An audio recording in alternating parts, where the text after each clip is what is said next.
The knight finally spotted the enemy and shouted loudly to the others, pointing his hand in the direction where he was standing. He was absolutely sure that it was him. Without wasting a second, he shouted again that they needed to grab him immediately before he disappeared like he had before. This was their only chance, but this knight fought truly with dignity, and each of his blows was measured to the smallest precision, as if he was born with a sword in his hands. Everyone who watched him was truly shocked by his skill. So quickly and skillfully, he repelled attacks from several sides at once. It was truly scary. Diana Resley could feel the fear of death creeping under her skin. She really didn't want to die now. And even though this knight had spent more than 20 years on the battlefield, his movements still impressed with their liveliness and dexterity. But, in truth, he was nothing more than a useless pawn to them, who could be sacrificed at any moment without any regrets.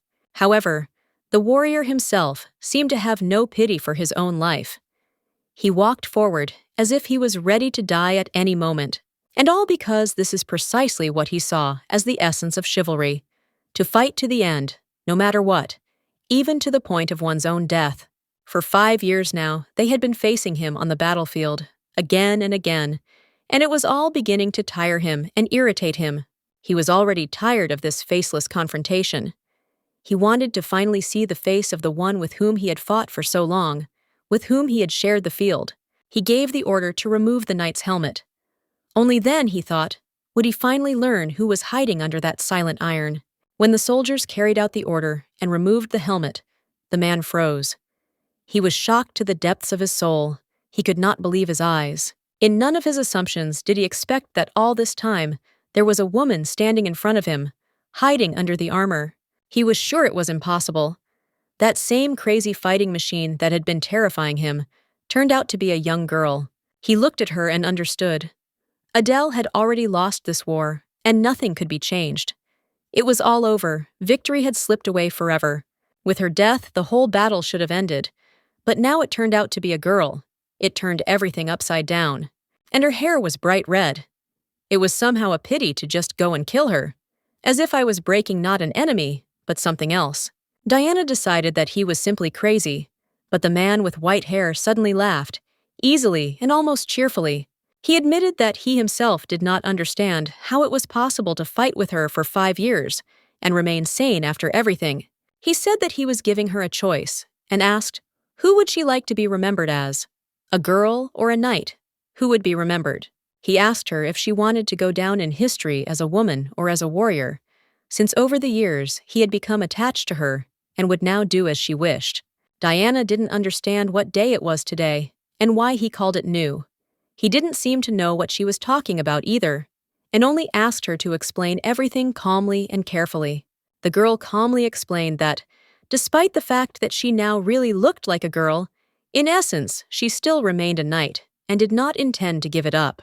Therefore, there was no reason for Diana to believe that feminine appearance and knighthood could not be combined. She did not share these concepts and did not see any contradiction in them. Kirill was surprised by these words. He was silent for a moment, and then carefully asked her what exactly her name was, as if he wanted to verify it personally. The lady replied that her name was Diana, after which she discreetly asked him what his name was, in order to end this strange and slightly tense acquaintance. He pronounced his name with slight hesitation, but still confidently. His name was Kirill Heyman. He came from one of the duchies, and was not a common man. After this, Kirill suddenly asked what her last words would be, as if everything that was happening was approaching some kind of tragic outcome, although she did not look scared. Diana, without losing her composure, said that she wanted him to kill her with one blow. She could not stand pain and preferred a quick and dignified death without suffering. Kirill only sighed heavily and smiled slightly, as if her request seemed familiar to him or even a little touching. He did not argue. Then the girl mentally decided that if she really had another life, she would never, under any circumstances, pick up a sword again. After some time, after this determination, she slowly opened her eyes, and the first thing she felt was silence and a feeling of warmth around her. Diana found herself in bed. It was so unexpected that she was even scared. Was she really alive? Or was this the beginning of something new? Her mind was clouded, She could hardly comprehend what was happening. Her head was spinning a little, and she could not understand where she was or what had happened to her. A maid entered the room. She was surprised that the lady had already woken up and quickly said that she would bring water for washing. She asked her to wait a little. The girl stood up. Why did she think of Olga? Perhaps because she had not seen this young servant for a long time and did not immediately recognize her face. She realized she was in her room, at the Resley estate. It had been so long ago that Diana had almost begun to forget what her own home looked like. Because of this, she thought that everything that was happening was some strange and very vivid dream. But on the other hand, everything seemed too real. The maid stopped by the bed and, noticing her thoughtfulness, carefully asked if everything was all right with her and if she felt unwell. But Diana just turned on her side and quietly replied that everything was fine. She asked not to worry and dismissed the maid so that she would not disturb her rest. She added that she wanted to bask in this peace for a little while longer. Hearing this, the maid decided that her mistress was probably ill. The maid said that she would bring electrostol to her and asked her to wait a little. For Diana, this feeling of peace and comfort was almost forgotten. Diana enjoyed this dream. It seemed to her truly happy. Everything around was so comfortable, especially the soft, warm bed. But at the same time, everything that was happening seemed too real to be an ordinary dream. She was no longer sure that she was sleeping. She looked down at her hands, then slowly walked over to the mirror, as if hoping to see something there that would explain what was happening to her. Diana Resley stood up and realized that this was definitely not a dream. Everything that was happening seemed eerily familiar to her, and at some point she realized that she might have returned to the past. She was no more than 10 years old now. However, there was one oddity that made Diana not entirely sure that she had actually returned to the past. The thing is, the power she had before her rebirth remained with her in this body. She felt it inside her, as if nothing had changed since then. And since the power was still there, Diana thought that maybe this time she could really defeat him, the one she couldn't before. A maid came into the room and said that Mrs. Diana was being called by her master. There was a slight excitement in the girl's voice, but she did not dare to say anything unnecessary. Diana assumed that they were talking about her father. Perhaps he had already returned home and now wanted to talk to his daughter about something important, as it happened before. And then Diana remembered. It was at this time in her past life that he had told her that she had turned 10. This became a turning point in her destiny. That's when he said it was time for her to learn something, that a woman should be able to feed herself if need be and live with dignity. That day, he asked her whether she wanted to learn the art of the sword or choose another path worthy of a noble lady of her origin, or she, like her sister Juliana, should attend lessons in etiquette, music, and dancing, as is customary among girls at court. Diana then, without hesitation, answered that she was ready to go to him. She wanted to meet her father, to hear it again, with a different heart. In the past, she chose the sword. It was then that she set out on the path of a knight, not knowing where it would lead, and that decision determined her future. But now everything is different. Diana swore to herself that she would never take up a sword again. Then, just like in her previous life, her father spoke almost the same words. He said that she had turned 10, and that was important. He repeated that it would be a good idea to learn how to wield a sword, so that he could be of use to the family if the need arose. Diana recognized the same intonation in this. In the old days, she was afraid of his gaze. It seemed to her stern, demanding, frightening to the point of trembling. Now everything had changed. She did not feel any fear at all. On the contrary, a strange, aching feeling of sympathy for him arose in her soul. Before her stood hands that she knew had never held a sword. They seemed weak, incapable of strength or threat. His thin body didn't inspire fear either. And now Diana didn't understand why he had previously caused her such horror. It even seemed to her that if she pushed him slightly, he would immediately stagger and fall. He looked too fragile, and he, as if he had sensed her inner confusion, shuddered. Something invisible ran through his body, as if goosebumps had passed through it. He simply expressed the opinion that perhaps Diana should learn to wield a sword, because even if she didn't become a knight, the skill might come in handy. But Diana was adamant that she wanted to learn the rules of etiquette and wanted to become a lady, as she found it difficult to imagine how she could be useful as a knight. She admitted that she is inferior to her half-sister Regina in everything, and that is why she wants to focus on etiquette in order to become a real noble lady. After he had heard her point of view, Diana said goodbye in a reserved manner and said that she was going to return to her quarters and get some rest. The path to becoming a knight turned out to be incredibly difficult and exhausting, especially for a young girl who was not accustomed to such stress. She really gave it her all during training. She didn't leave the court from morning until evening, and was so tired that in the evening she could barely move her arms. All this was endless training, in which there was no rest, no indulgences, and with each passing day, it only became harder for Diana. If you missed even one training session, it was almost impossible to catch up with the others and keep up with the rhythm the next day. Now that she had decided to give up the sword, she had to concentrate and gather her thoughts, because the previous path was closed.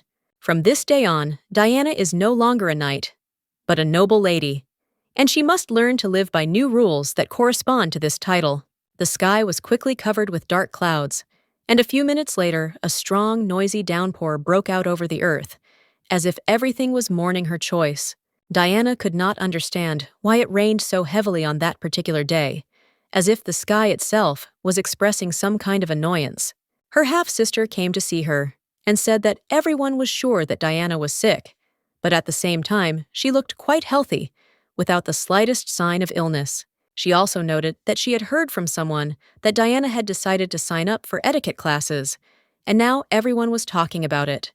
Regina, her half-sister, discontentedly stated that it would have been much better if Diana had remained on the path of chivalry rather than trying to become a lady. When Diana carefully asked why she thought so, Regina replied that a girl with dirty blood could not be a real noble lady. Diana was stunned by such words, and did not understand at all where Regina got such nonsense from, and why she even allowed herself to say it. She knew perfectly well that her mother was Princess Adele, even though she was born to a king and a concubine. But that doesn't make Diana any worse. Diana asked Regina if she knew who her grandfather was, because it had special meaning for her, and Regina answered with indifference that, of course, she knew that it was the late king. But in her opinion, this did not change anything in the essence of what was happening. Diana's mother was disowned by the entire royal family, who erased her from their circle as unworthy, as if she had never belonged to them. Diana understood this, and that was why Regina caused her constant internal rejection and irritation. Regina was the daughter of a viscount from a quiet and legal first marriage, and she was surrounded by stability from birth. Unlike her, Diana was born after a repeated, forced life, where there was no place for warmth and privilege. The viscount openly showed an unequal attitude. While Diana was shedding blood on the battlefield, Regina lived without any worries. Regina, surrounded by softness and comfort, enjoyed exquisite dishes and never knew hunger. During this time, Diana often balanced between life and death, forgotten by everyone and left to her own devices. Meanwhile, Regina enjoyed the glitter and luxury, not hesitating to adorn herself with expensive jewelry. Diana had one important question to ask her, and she asked if she really believed that the royal family had betrayed her mother. Diana never envied Regina's life, but her sister's behavior made her angry, because her authority and wealth came at someone else's cost. She said that if a mother could be thrown away, then the viscountcy was nothing more than a trash can, and then asked if Regina knew about marriage of convenience. After these words, Diana added that it would be useful to learn something useful, and then Regina screamed, forbidding anyone to call her sister. In the end, Regina really should have learned what it meant to enter into a marriage of convenience, and not live in a world of dreams and illusions. Diana firmly declared that she was no longer going to call Agnes her sister, and Agnes, hearing this, hurried out of the room without saying a word or turning around. Diana was sure that she would never in her life acknowledge this naive and stupid girl as her sister, even if everyone around her said otherwise. After some time, a person entered the room. It turned out to be Baroness Willems, responsible for teaching girls manners and lessons in good manners. The woman greeted Diana warmly, not hiding her joy, and formally introduced herself in a polite, slightly pompous voice. Diana was slightly surprised, because she had never heard of this teacher or met her in person before. The father simply assigned a woman from an obscure family to her, without consulting her, as if his daughter's opinion in this matter meant nothing. The Baroness also insisted on politeness, and expressed her pleasure at meeting him, but her words sounded like pretense, almost like an obligation. Apparently, they want Diana to give up on becoming a lady herself, and this was not the first indirect threat from their side. The problem was that at the most inopportune moment, she accidentally slipped and fell with a crash right in the middle of the room. Diana had never been taught anything like this before, and now she had to master etiquette as if she had been striving for it all her life. The Baroness was not at all surprised to see Diana fall, as if she had expected something like this from her new student. Moreover, she even allowed herself a barely noticeable smile, as if the girl's fall was something ordinary and even funny. Perhaps Diana really should think about refusing, because all this seemed pointless, alien, and unpleasant to her. The Baroness, despite everything, gently told Diana to try again, since greetings are the basis of any small talk. The girl had a straight posture, and the Baroness noted this, adding that with such a body position, Diana would quickly learn everything. She needed to lift the front of her dress a little and carefully move one leg back, as etiquette required. The Baroness never tired of repeating the instructions, asking the girl to perform the movements again and again, bringing them to perfection. Diana was constantly distracted or performed movements incorrectly, and at some point she began to do something completely different from what was required. The teacher patiently asked Diana to concentrate, but she was already starting to get tired of all this and could barely contain her irritation. Diana confidently stated that these shoes were a real test, and if she was allowed to wear something else, everything would turn out much better. She had never worn such shoes in her life, but Baroness Willems insisted that appearing in boots under a dress was simply unacceptable. First, she just needs to get used to the shoes, because tomorrow they will meet again and continue their training. She hoped that Diana would be able to greet the teacher more correctly and politely this time, without violating etiquette. The maid was completely confused when she looked at Diana, not immediately understanding what was happening to her. The girl seemed so depressed that the maid decided that something terrible had happened to her, because she sat there completely gloomy. Diana said almost nothing and completely immersed herself in silence, not answering a single question. The maid in the white dress waited, but did not receive an answer, and this made her even more anxious. Suddenly, Diana jumped up from her seat and shouted loudly that in fact she would succeed, and that she would definitely cope. Gathering her courage, Diana stood up and reminded herself that it was only through her own willpower that she became a commander. She believed that she could cope and began to repeat the required greeting out loud, step by step. The maid was stunned to the depths of her soul and did not expect such a sharp change and such determination from her. That day, the young lady behaved very strangely, and this immediately caught the eye of those around her. The next day, Diana looked confident enough to bow and greet properly. She was pleased with herself, because she had been training in front of the mirror all night and practicing the movements without stopping. Baroness Willems, although she praised her, was convinced that Diana still needed to be taught a lesson for her behavior yesterday. However, Diana could not understand what exactly she was being accused of, and why they were now looking at her with reproach. The teacher asked, if she does everything so skillfully today, then why did she allow herself to behave like that yesterday? She added that she hoped not to hear another nonsense about Diana learning everything overnight. Diana didn't understand at all why she was saying this. After all, she herself had said that she should believe her, but now it seemed as if she was saying it only out of politeness. After these words, Diana looked closely at her heels, and frowning, noticed that the girl had a wound there, albeit a very small one. Diana explained that it happened because of her studies, and Baroness Willems asked in surprise why she had not called anyone for help, including her. The girl shrugged and added that it was just a scratch. She hadn't broken anything, so why make a fuss over such a trifle? The teacher couldn't believe that the maids remained silent. Even after seeing the marks on their feet, no one said anything, as if it was a normal thing. However, Diana replied that the maids had noticed everything, but she herself had refused help. She simply did not want anyone to interfere. Baroness Willems was shocked by what had happened. She found it hard to believe that such a thing could have been allowed to happen, as it was clearly beyond the pale. Then the teacher began to have her own suspicions. Everything was beginning to take shape into a darker picture than it seemed at first glance. Little by little, the Baroness began to understand. This girl was being openly neglected. Her position in this house was much more complicated than expected.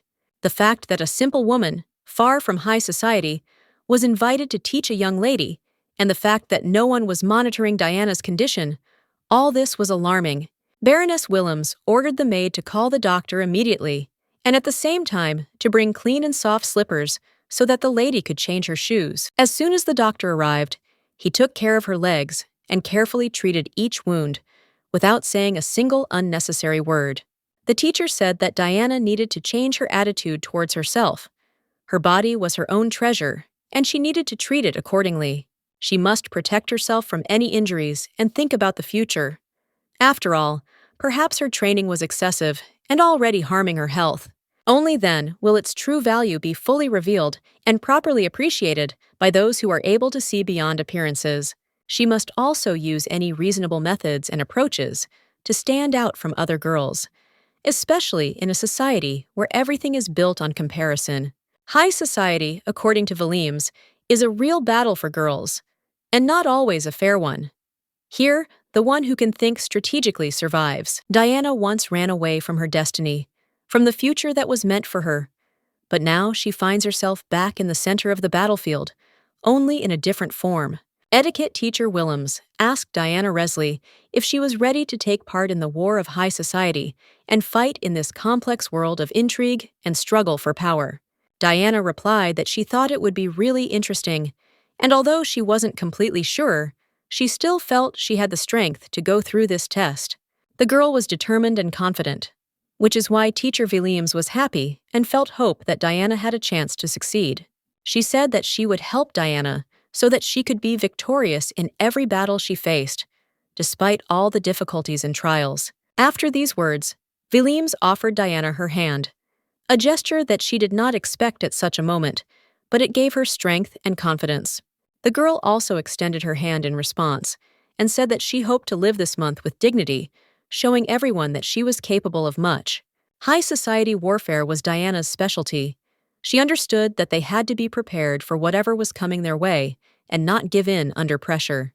At the royal palace of Adele, the royal family annually held a large banquet in honor of Orville Day, which brought together the most noble and influential representatives of the aristocracy. It was a party that all the aristocrats of the kingdom were required to attend, as important issues were decided and new alliances were established here. Under the guise of a place of friendship and harmony of high society, this event in fact served as a battleground for hidden intrigues and struggles for influence. Instead of weapons, hypocrisy and false smiles were used here, hidden blows and disguises, behind which lay hidden ambitions and dangerous games. If Diana were a sword in the hands of an experienced warrior, she would never doubt herself and her strength to confront her enemies for a moment. But in this world, she was not meant to become a sword, but something more vulnerable, and this caused her inner heaviness and uncertainty. She opened the door and went outside. It was already quite dark, and the coolness of the night slightly revived her thoughts and feelings.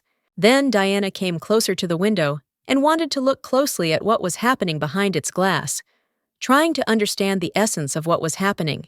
There she saw a guy who immediately caught her attention. He seemed unusual to her, and not quite suitable for this place. She couldn't understand why this particular man was here, among the crowd of important and influential people. It was Kirill Heyman from the Duchy, a young man with a mysterious aura and unpredictable goals. This is the man who will become the commander of the army of the Hebirunia Empire, the future leader on whom much depends. The next day, someone grabbed Diana's hand, suddenly and sharply, causing her to flinch. She became frightened and turned her head to see the young man, who said that it was so dangerous to stick out from over the railing. He also asked where the young lady's guardian was, showing concern and attention for her safety. It was Baru Kral, the kingdom's personal knight, who always kept order and protected his charges. Diana didn't know him personally, and that's why she was scared, because if she were like she was before, everything would look completely different. Then the girl simply asked him to let her go, trying to act calmly and confidently. She needed to learn to behave like a real lady, with dignity and composure, despite the fear. Baru was surprised by this behavior and immediately apologized for the harshness of his actions. Then Diana turned her head and noticed that Kirill was no longer nearby. Perhaps she just thought he was there. The knight apologized again and said that he himself did not notice how it all happened, and also added that it would be better for her not to walk here alone and to go to the banquet hall. On closer inspection, Diana recognized Barrow. Krala, he was too young, and therefore she hardly recognized him at first. She had heard that he had held a low position for a long time, but she said that she would stay here on the stairs a little longer, and he replied that he would then stand guard. They said he was unsociable, but with you, he was on his way to a promotion. The main reason was something completely different. Diana said calmly that she was the second daughter of the famous Rasley family, and her name was Diana. She did not go into details, she just said it briefly, but confidently. Then she asked with interest what the name of the interlocutor was, and he, without delay, also introduced himself. He specified that his family did not have a hereditary title, and this immediately explained a lot. The fact that his family's title was not hereditary meant that he was a commoner. This made him very different from the aristocracy, and it was for this reason that he was never promoted, despite his merits. The man added that if Diana was embarrassed by his lineage, he could ask to appoint someone else. But she confidently replied that it did not matter to her. After all, it is not the pedigree that speaks of a knight, but his sword. Diana said with a slight smile that she would be honored if such a worthy warrior stood guard next to her. These were not empty words. She spoke sincerely. He was a little embarrassed, and, lowering his voice slightly, said that she was allowed to call him by his short name if she felt comfortable doing so. It was an attempt to get closer to her. She sighed quietly and smiled faintly, as if these simple words meant something to her, as if she felt warm support. Inwardly, she was thinking that perhaps these were hard times for him, and the path to regaining his prestige was difficult. But still, he had to hold on and not lose heart, because one day the day will come when other knights will admire him, and even aristocrats will bow their heads before his valor and tenacity. The man, named Kirill, reminded them that they were not in their home kingdom, and therefore he had to be especially careful to avoid trouble. Kirill admitted that it was he who insisted that they come here. However, in order for Diana to be able to penetrate the palace, everything could not be left without a plan. Cyril was the second son of a duke from the Heberon Empire. One of the servants, hearing about this, quietly said that in such a case, the young man would most likely not die a natural death. Despite everything, Kirill was happy, because finally in front of him stood the one he had been looking for so long. At that moment, everything else lost its meaning.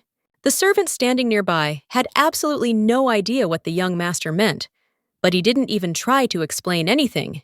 He simply ignored the bewilderment. For Kirill, it was amazing to realize that Diana was not just a figment of his imagination. She really existed in reality, and this was not a dream. He often dreamed of a woman whose face he could never see, but he always felt that she was someone important, close, familiar in soul. And every time she took off her helmet in her sleep, luxurious red hair appeared before him, scattering over her shoulders like flames. In these dreams, she always said that she was terribly tired. Tired of battles, of pain, of her life. It sounded bitter and true, but the amazing thing was that when he saw Diana in person, the strange, unknown thirst that tormented him from within disappeared. The thirst that had been building in him since he had regained his memories disappeared as suddenly as it had appeared, as if it had been summoned just for her sake. For him, as for the earth cracked by the heat, Diana became a blessed rain, giving hope, meaning, and perhaps, new life. After she disappeared, he continued to see her in his dreams, watching as she first dared to pick up a sword and step into battle. He relived her first battle, all her mistakes, victories, and fears, as if he himself had been standing next to her that day. And one day, he saw her last moment, a scene shrouded in darkness, where her breathing was interrupted. He was there too, but completely out of his element, distorted, alien, as if deprived of his former self. The thirst that had been haunting him eventually turned into madness, clouding his mind and feelings. He looked into her eyes, and everything inside him clenched when the question about the last words sounded. She didn't tremble, didn't beg for mercy. She just quietly asked him to end it with one precise blow. She was not afraid of death, but she could not bear pain. Her fear was to suffer. He wanted to save her, to hold her, but instead he only woke up as if nothing had happened. With her death, the dreams disappeared too. Every time he fell asleep, she was no longer there, but there remained a smile for which he was ready to sacrifice everything, just to see her again. Then Kirill approached Walter and quietly asked him for the dagger, without explaining the reason. Walter was surprised, not understanding why Kirill needed a weapon. After all, he was not going to fight anyone, but Kirill simply took the dagger and cut his hair, wondering if he would be able to meet her again on the battlefield. Diana had no idea what exactly the Duke was trying to say, as his behavior was unpredictable and not at all like ordinary politeness. However, he did not explain anything and simply stated that they were going to go back, without specifying where or why this was necessary. He was determined to meet her again, no matter what, even if it meant learning how to wield a sword all over again. The teacher warned in advance that today, Diana would have a lesson devoted exclusively to theoretical foundations. During this lesson, the teacher suddenly asked Diana what it meant to be a real lady. Diana thought about it, because before she thought that a lady was just a refined girl with good manners.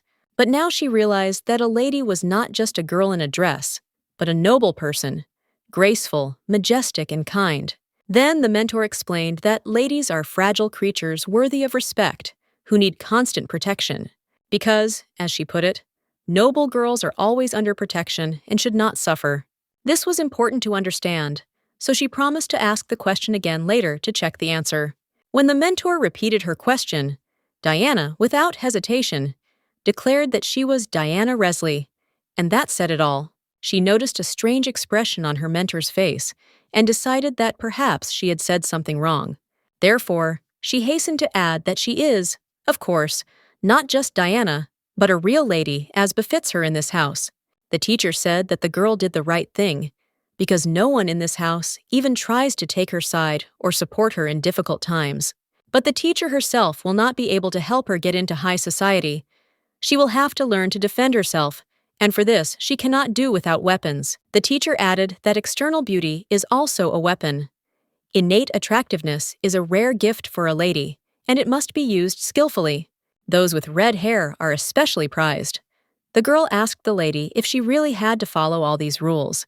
She didn't like her own hair at all. In the role of a knight, they were completely useless and of no use whatsoever. Moreover, they only got in the way, attracting unnecessary glances and unwanted attention from all sides. Because of her unusual appearance, she has heard many insults. This will not happen again if you show once that you will not allow yourself to be treated like that. Then the girl wondered, who will protect the lady herself when she one day leaves the walls of this estate? She honestly admitted that she did not know about this, and the teacher, hearing this, was surprised and asked if she planned to get married in the future. The girl suddenly realized that she hadn't thought about how to please people at all. The teacher reminded her that winning hearts was also an important art, and now her appearance could help her with it. First of all, it was necessary to establish relations with Olga, the servant who was always nearby. The girl decided that she had to make her take her side and trust her. Although Diana did not want to delve into this, she remembered her promise to never take up a sword again. This meant that another means of protection was needed, even if not physical. That is why she admitted that she wants to figure out how to proceed further and understand what role she should now play. The teacher explained everything in detail, and when Diana returned to her chambers, thoughts about the future wedding were spinning in her head. The teacher was right. If she was neuro, she would most likely be married off by arrangement. She had never even considered such a fate before. Regina and the teacher were in the hallway. He said that if the lady remained so unprepared, they would have to stop the classes. Regina was scolded again, and again she could not hold back. She burst into tears from resentment and helplessness, as often happened to her. The teacher reminded her that he would check her assignment tomorrow, and told her to prepare properly so as not to repeat today's mistakes. Diana walked past Regina without even giving her a glance, as if her existence did not deserve any attention. But suddenly, the child turned to her, and then Diana, surprised, stopped and turned in his direction, not expecting this. Regina screamed, claiming that she had just smirked. Diana was nearly deafened by her sister's shrieks, and her ears almost started ringing. She didn't understand what they were talking about. Her sister was again talking nonsense and barking like an angry dog, giving her no peace. Regina shouted at her, assuring her that all this would not remain without consequences. But Diana did not react. She was busy with something completely different, thoughts about her future marriage. Deep down, she still wanted her future husband to be at least pleasant-looking. At that moment, she noticed Olga. She was looking at her with a light, almost childish smile. She immediately remembered that the first step should be contact with the maid Olga. The main thing is to evoke sympathy. After all, she knew for sure. External attractiveness attracts attention, and if you add a little sadness to it, it awakens in people the desire to protect. This was precisely part of the rules that a real lady, confident in her role and influence, must follow. And then a convenient opportunity presented itself. Regina was saying something, clearly expecting a reaction. But Diana remained silent, as if she hadn't heard. Then Olga came closer, looking warily, and cautiously asked what was happening, what was troubling her mistress. Diana immediately feigned sadness, bowing her head and turning to Regina with a quiet sigh, as if admitting her guilt. She said that it was all her fault, and this really scared Regina, making her wary. Diana continued in the same spirit, explaining that she had to help with everything, and suddenly cringed, as if in tears. And then she added that she tried to be a reliable support, but every time she failed, and she was terribly ashamed of it. Olga watched everything that was happening, amazed at how sincere her young lady looked. She decided that this was the behavior that was worth imitating, and indignantly pushed Regina against the wall. Regina felt like something had happened to her, like her mind had become clouded, and she could no longer distinguish reality from her own fears. Diana understood that she had to be there and help, because she had once made a vow to herself not to abandon those who needed her. At that moment, Regina suddenly felt a cold horror. The expression on Diana's face truly frightened her. It wasn't just she who was scared. Even the maid shuddered when she saw the expression on her mistress's face. Strangely enough, despite everything, Olga's face seemed beautiful to her, as if she had found something special in it. After this, Regina suddenly burst into tears, unable to cope with the growing fear and embarrassment from Diana's behavior. Diana didn't mean to hurt anyone, but inside her, the desire to protect was fighting with an inner horror. She increasingly blamed herself, thinking that somewhere she had made an unforgivable mistake that had ruined everything. She glanced at Olga, who looked at her very strangely, as if she didn't recognize her. She was embarrassed by the fact that Olga avoided looking at her, as if she was afraid to see the truth in her eyes.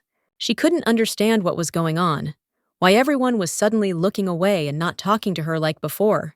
But then Olga suddenly said that she felt a little better, as if the anxiety had subsided. Hearing these words, Diana felt a warm wave of joy and sincerely thanked her silently. But Olga immediately added that there was no need to rejoice so much. Everything could still change. She had such a gloomy, almost threatening expression on her face that even the lady herself thought she had overdone it a little. It is not surprising that the 12-year-old girl could not withstand such pressure and almost immediately began to tremble under her gaze.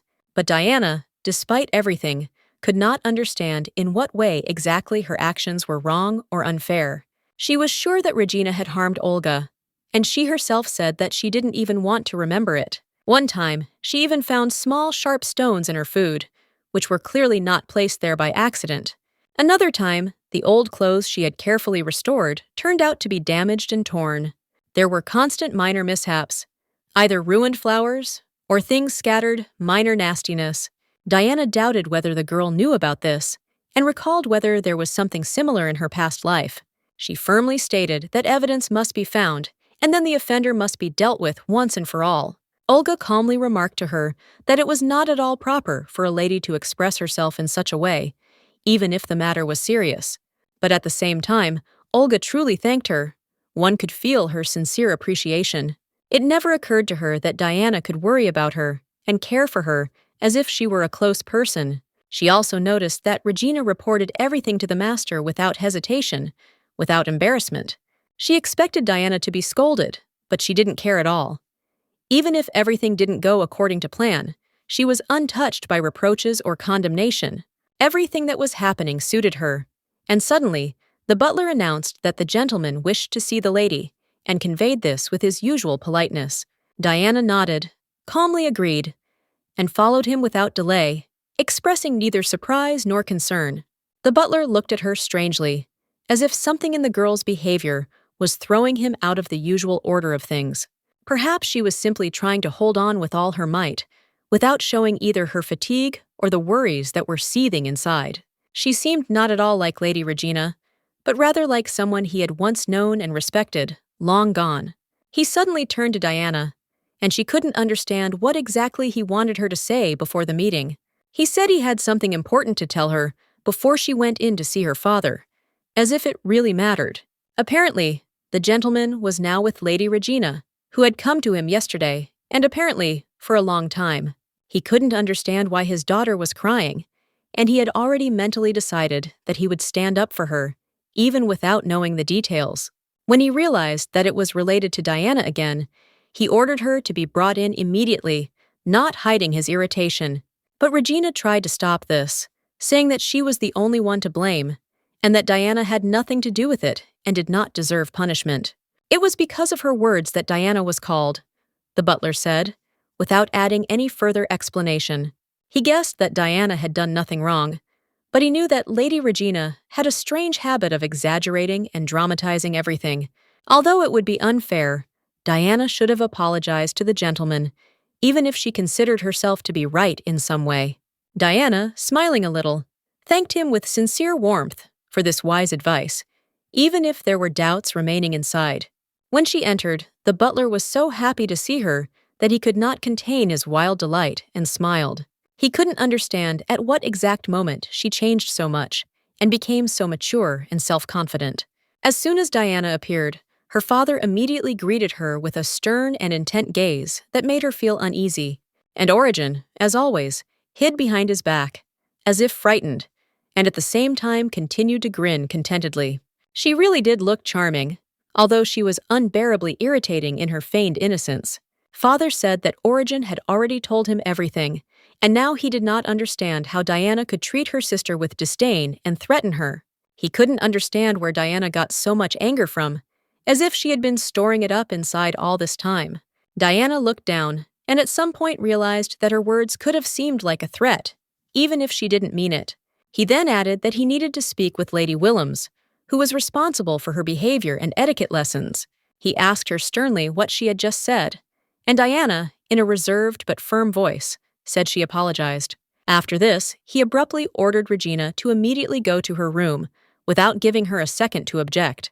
He asked her to stay away from Diana and not to disturb her with her actions or words at that moment.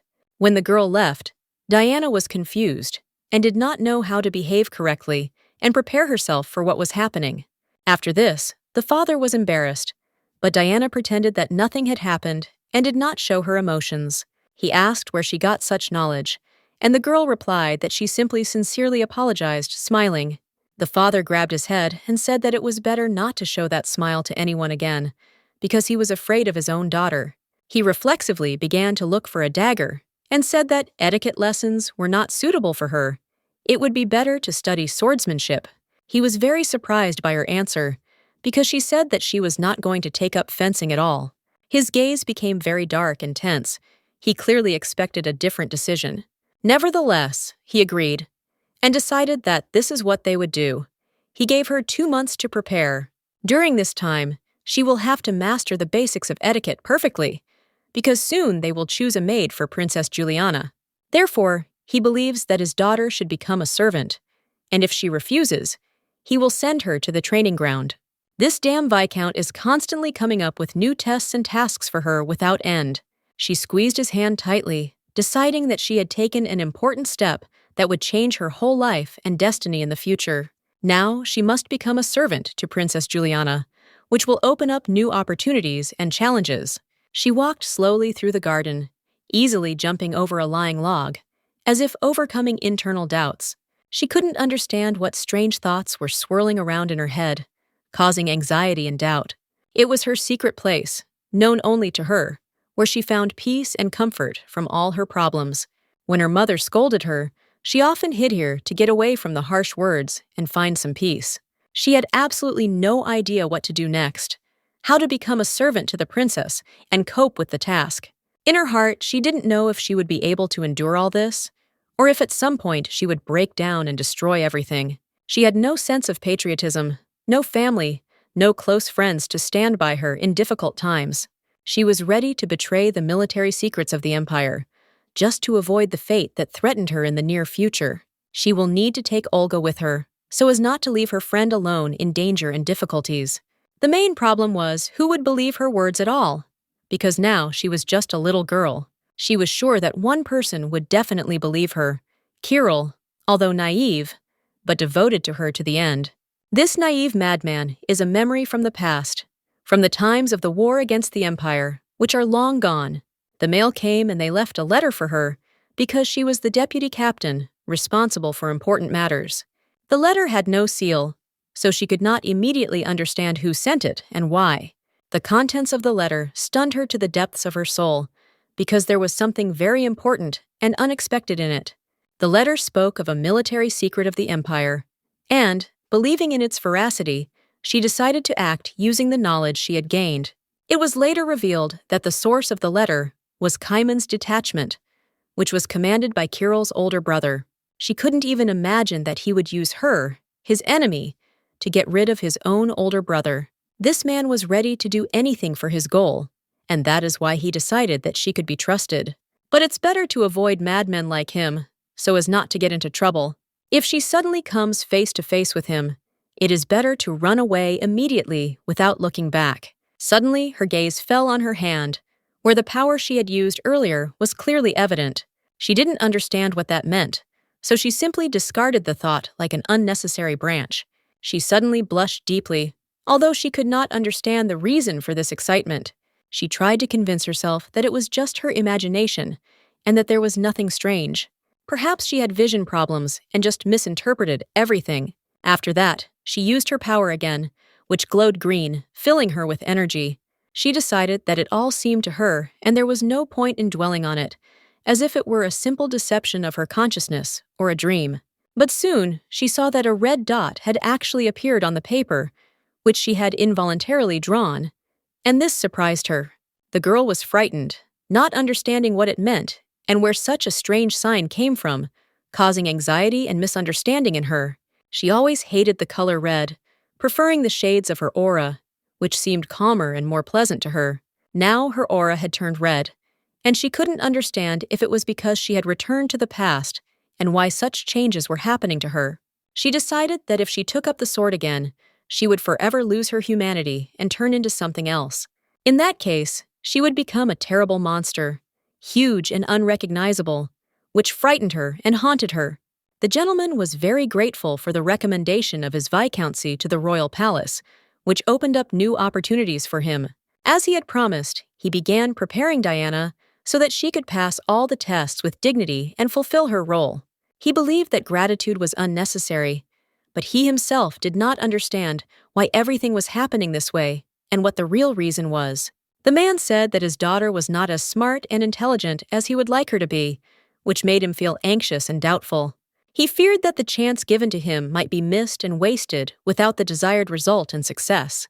Perhaps if it had been his first daughter, she would have coped with the task much better and would have been able to worthily fulfill the assigned mission without losing a drop of honor. At the same time, he thoughtfully noted that he would like to say something else to the Viscount, hinting at the importance of additional details that could change the situation. It was on this day that he decided that this man would become her knight and would be a reliable support in any difficulties, ready to protect and support her. This man's name is Baru. Kral, who had long since earned the trust and respect of their circles, being a tried and true ally. Baru expressed that it was an honor for him to serve her, and it was from that moment that their destinies intertwined and they met again to begin a new phase. Diana asked why Barrow was there and wondered how things were going with the palace, since rumors were always full of mysteries and hidden truths. He confessed that he left his previous place in order to become her knight, leaving behind all doubts and previous ambitions. This decision was not easy, because many were ready to do anything, even sell their souls, to get such a profitable place and status. Regina was deeply upset and could not understand why her father allowed such injustice, because it seemed to him that he could not change anything.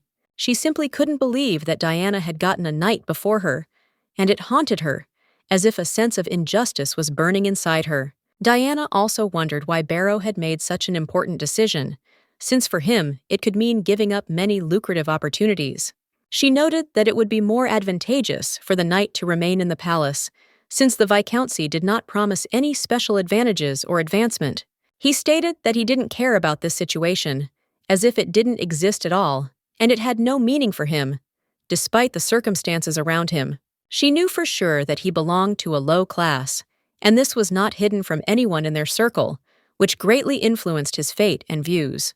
He was indeed fortunate that the previous evening, near the royal palace, his comrade was received with contempt and treated like the dregs of society, which left a deep mark.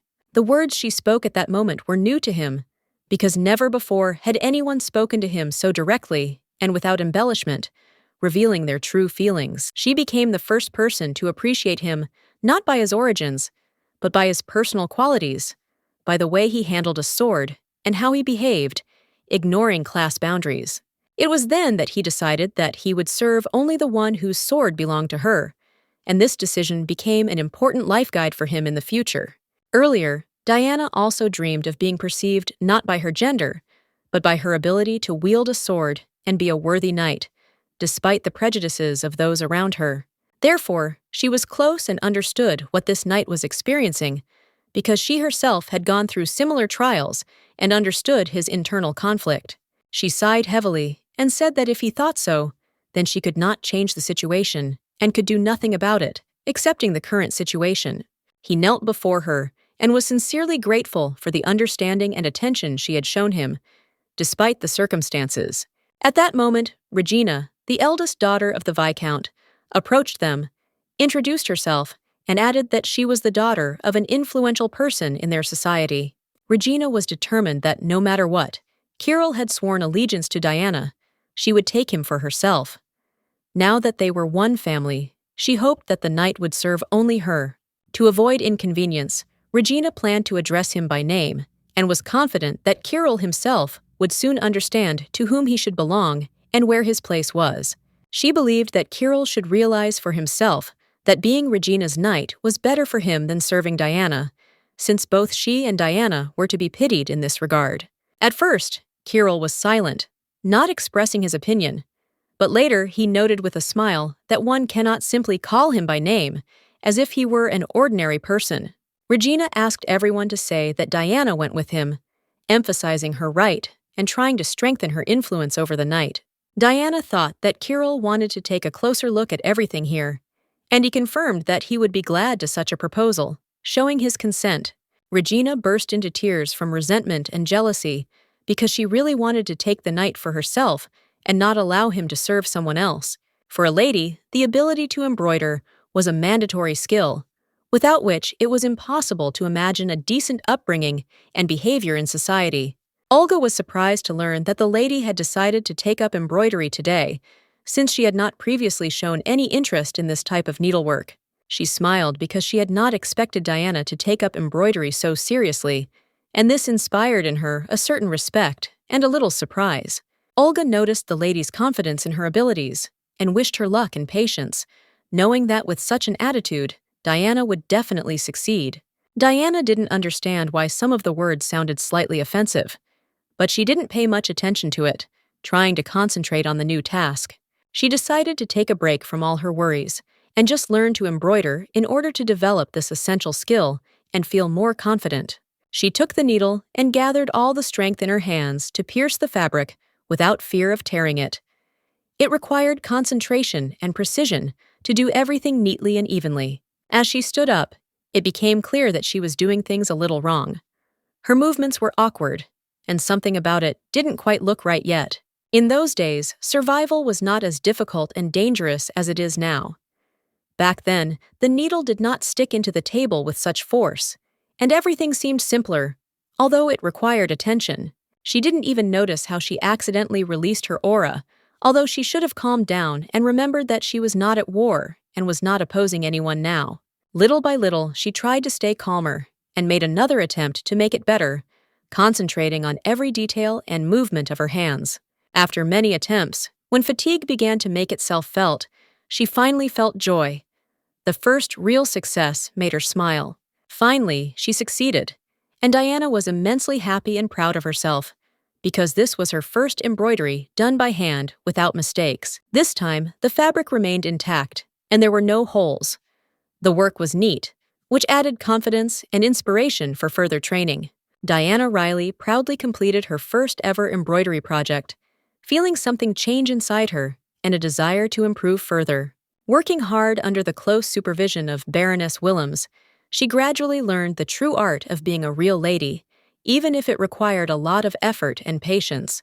But as usual, the teacher declared that she had no soul, and these words hurt Diana, leaving a feeling of bewilderment and slight resentment inside. Diana didn't quite understand what was meant, and then the teacher explained that the mistress was too assertive for a lady, and she needed to learn to be softer and calmer. The gait was more reminiscent of a knight, but with a slight carelessness, like a weightless cloud, which was surprising and a little out of the usual notion of nobility. The teacher noted that real aristocrats walk easily and naturally, as if a feather barely touches the ground, and this makes their gait special, graceful, and unnoticeable. The steps of such people resembled the smooth flapping of a butterfly's wings, light, airy, barely perceptible, as if they were not just walking, but fluttering above the surface. But correct posture alone was not enough to achieve such lightness. Even the most rigorous training and repeated attempts will not correct this. The teacher hoped that the lady understood the essence of her words and caught the subtle nuances that were important for true noble behavior. However, Diana admitted that she did not understand the explanations and suggested that the lesson be stopped for today, feeling some fatigue and misunderstanding in her heart. For Diana, it was amazing and difficult to master the art of walking like a real lady. It seemed like real suffering, a complex and incomprehensible process. At that moment, she noticed Regina, her sister, walking far down the corridor, whose gait seemed flawless and natural, without any visible effort. Regina had exactly that lightness and grace that she wanted to adopt, and Diana involuntarily thought about learning from her. She decided to strive for lightness, to be like a feather, to repeat the smooth flapping of butterfly wings, which symbolized the ideal of grace. Suddenly, she realized that besides Regina, there was another role model, one that for some reason she had forgotten or did not want to remember. Diana could not understand how this happened, because this woman was the most impeccable lady she had ever known and respected. It was their mother, a real princess who knew perfectly well and strictly observed all the subtleties and rules of royal etiquette. Mom was the epitome of nobility and grace, and Diana realized that she was the one she should strive to emulate in order to become truly worthy. She wondered how her mother had once walked. It had been so long ago that the memories seemed vague and blurred, barely perceptible in her memory. She tried to remember at least something that connected her with her mother. She tried to remember everything that concerned her mother, details, words, movements, facial expressions, in order to put them together into a complete image and feel her nearby, at least in her thoughts. She turned her body completely in the direction she intended to go, as if trying to repeat a familiar route, to feel the familiar sensation of step and movement. Straightening her shoulders, she took measured, small steps, as if trying to capture the rhythm and gait characteristic of her mother, in order to resemble her in her movements. It was important for her to completely copy every movement that she had once seen in her mother, in order to get closer to her image and feel that connection that could remain invisible. Only then could she become like her mother, feel closer to her, and understand how exactly she moved, lived, and existed in this world. The Empire of Heberunia, the Archduchy of Haman. Important events took place here, and everything that happened had great significance for the main characters and the fate of this land. The servant quickly ran to His Highness, who did not understand the reason for the noise and shouting, because he had already asked to keep quiet and not run around the palace unnecessarily. The man explained that something incredible had happened involving the second young gentleman, which had caused immediate alarm and concern. But the gentleman did not listen to the details, and, hearing Kirill's name, assumed that he had again done something strange and crazy, and expressed his determination to personally deal with it. However, the servant insisted that things were different and suggested that the master personally take a look at the situation to verify the truth and understand what was really going on. Everyone was amazed when they saw that the master of Moldy, despite his duties, still held a sword in his hands, which looked unexpected and strange to those around him. The gentleman appeared and was confused, not understanding what exactly the young man was doing, because his actions seemed to him not entirely appropriate and incomprehensible. The events took place in the Archduchy of Haman, within the Hebirunia Empire, where order and status always played an important role in everyone's life. Kirill, being the second son of the Archduke, was distinguished from childhood by his outstanding intelligence and quick wit, which made him noticeable among his peers. However, his physical condition left much to be desired. His body was weak, which prevented him from fully participating in the ordinary affairs of the nobility. This was explained by a thirst of unknown origin, which apparently took away his strength and had a negative impact on his health. Because of this, Kirill became a very sensitive and irritable person, for whom the slightest difficulties became a serious test. Eventually, when his patience reached its limit, it manifested itself in eccentric behavior that surprised and even frightened those around him. The gentleman asked Kirill what he did, but did not receive a clear answer, since the young man himself did not know what to say in response. The servant tried to explain the situation in more detail, but his words were unconvincing and failed to clarify the matter for the master. Then the gentleman turned around and demanded that Kirill follow him into the office for a more serious conversation. At this point, the servants realized that the young people probably had problems that would have to be resolved as soon as possible. The gentleman noted that he did not know why the girl went to study swordsmanship with Kirill, which seemed like a very strange choice. However, he wanted to emphasize one thing, that the sword was most likely not intended for Kirill, and it would be better for him to look for other paths in life. Considering that he was in this state simply because he had climbed up to the 4th floor, one can understand how exhausted and tired he was. His physical condition required attention and understanding. He was indeed very tired, so much so that he could hardly breathe after climbing to the 4th floor. This exhausting effort had taken a heavy toll on his well-being and energy. The gentleman reported that the home tutor he had turned down had sent a letter of complaint. He wondered what exactly had caused the dissatisfaction this time. The guy explained that he didn't want to study with this tutor because he thought he already knew enough and didn't need his lessons.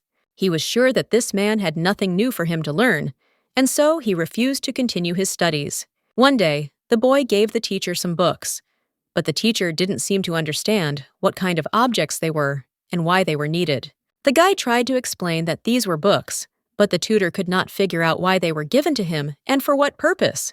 He added that if the teacher still has a negative opinion, even after he has read these books, he should write him a letter, which he will definitely respond to. His Highness expressed himself in this way because he considered the Duke's second son to be a self-confident boor, incapable of showing due respect to his elders and behaving appropriately. While listening to him, the young man's ears almost fell off from indignation. He could not understand how one could act like that in such a situation, because it seemed unfair and incomprehensible to him. Then the father thought that his son really wanted to learn from him, to gain experience and prepare for the responsibility that the heir to the ducal title might bear.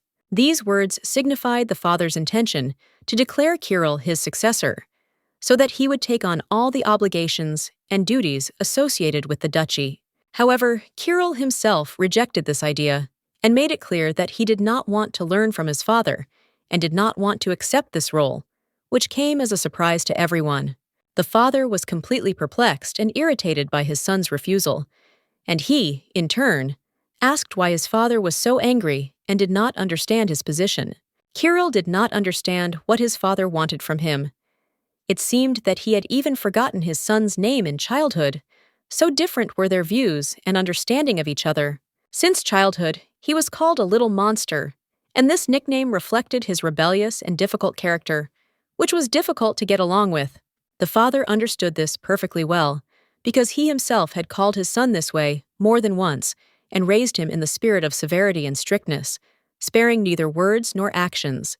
In response to his son's words, the father chose to remain silent, not wanting to continue the argument and only watching the developments with distrust and disappointment.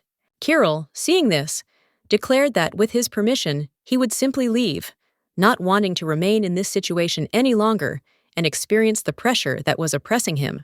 He didn't understand what was so special about the title of Duke. For him, it was just shackles and extra responsibility that did not bring joy and freedom. Kirill decided that this matter should be handled by his older brothers, who, in his opinion, were much better prepared for such responsibilities, and he himself did not want to interfere in it. The servant met the young gentleman in the corridor, and noticing him, immediately asked what had happened and why he had appeared so unexpectedly. She thought that the master had probably scolded Kirill properly, and now he might stop training, after which she asked which library the master would like to go to. But Kirill did not react to the servant's words and calmly replied that he was heading to the training ground, since their classes were not over yet. What irritated him most was his physical weakness, and he decided to squeeze all his strength out of himself to become stronger. There was no other way. There was no other way. In addition, the servant said that she had a question for His Highness, and Kirill replied that he was ready to listen without showing much interest. She wondered why the young master had suddenly become so keen to learn the art of the sword, when previously he had preferred other, more peaceful pursuits. The young gentleman was always immersed in books, constantly walking with his nose in texts, as if in another world, shutting himself off from everything around him.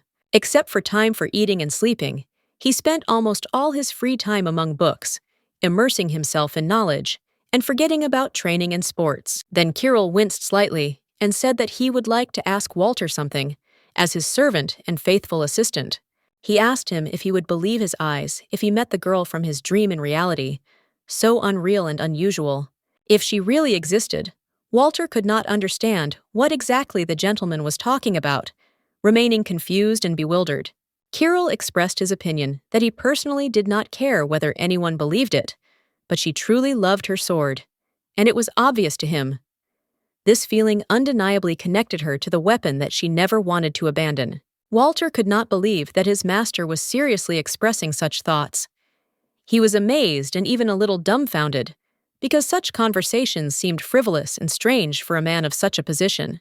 He noticed that it was because of this conversation that Kirill went to Arius, as if things were taking an unexpected turn, and it seemed completely illogical and inexplicable. Walter asked Nogasmin to give him some kind of answer, but the guy simply told him to shut up, without going into details, as if wanting to end the conversation and leave everything as it was.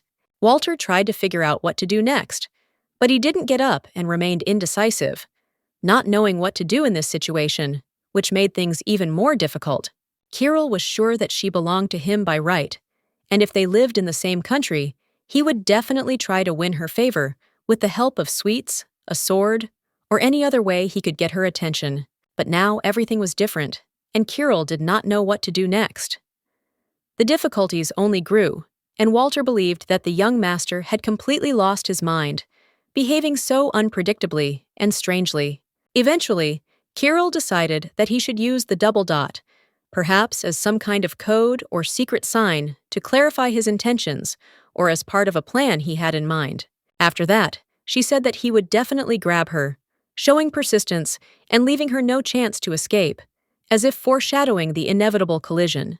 Kirill said that he was giving his servant a 10-minute break so that he could rest and collect his thoughts before continuing further actions. Walter would like to warn the unknown girl that she had better run and not look back, because ahead of her there are only difficulties and dangers, from which it is worth escaping as soon as possible. Diana was suddenly hunted, and even her ear itched from the fact that somewhere behind her back they were talking about her, remembering her with interest and anxiety. This feeling of anxiety did not leave her for a minute. The young men nearby were talking to each other, quietly discussing what was happening around them and sharing their thoughts on the news they had just heard. At some point, they noticed that the princess had gone out for a walk, her graceful figure easily standing out against the background of the surrounding nature, and people who barely had time to turn around to follow her. The princess looked very elegant, as if her every movement was thoughtful and easy, creating a sense of harmony and beauty that was impossible not to notice. It was easy to assume that the king was proud of his daughter, because she looked exactly like that, dignified and regal, like a symbol of her kingdom. Juliana Adele was the only princess of the Adele kingdom. Her image was synonymous with grace and nobility, and she herself was a living reflection of the greatness of her land. Suddenly, someone addressed the princess, and she turned and looked in the direction of the stranger, interested in what had attracted her attention at that very moment. It turned out to be a girl with pink hair, who called Juliana sister, addressing her with surprising warmth and closeness. Despite the different circumstances, the girl immediately greeted His Highness, showing respect and tenderness, as if there was an invisible connection between them, understandable only to the two of them. The princess turned her attention to Agnes and admitted that she was surprised to meet her, because she did not expect to see her here, to which the girl replied that she came specifically to meet her and knew that the princess would be here, because rumors about her had already spread. Agnes Adele, the king's illegitimate daughter, made the princess think about how quickly news could travel, and she noted that information did travel very quickly, especially when it concerned important people. Agnes remarked that her sister was incredibly lucky, because if she herself lived in a palace, she could always win at games. She sincerely regretted that she herself did not live in such a place.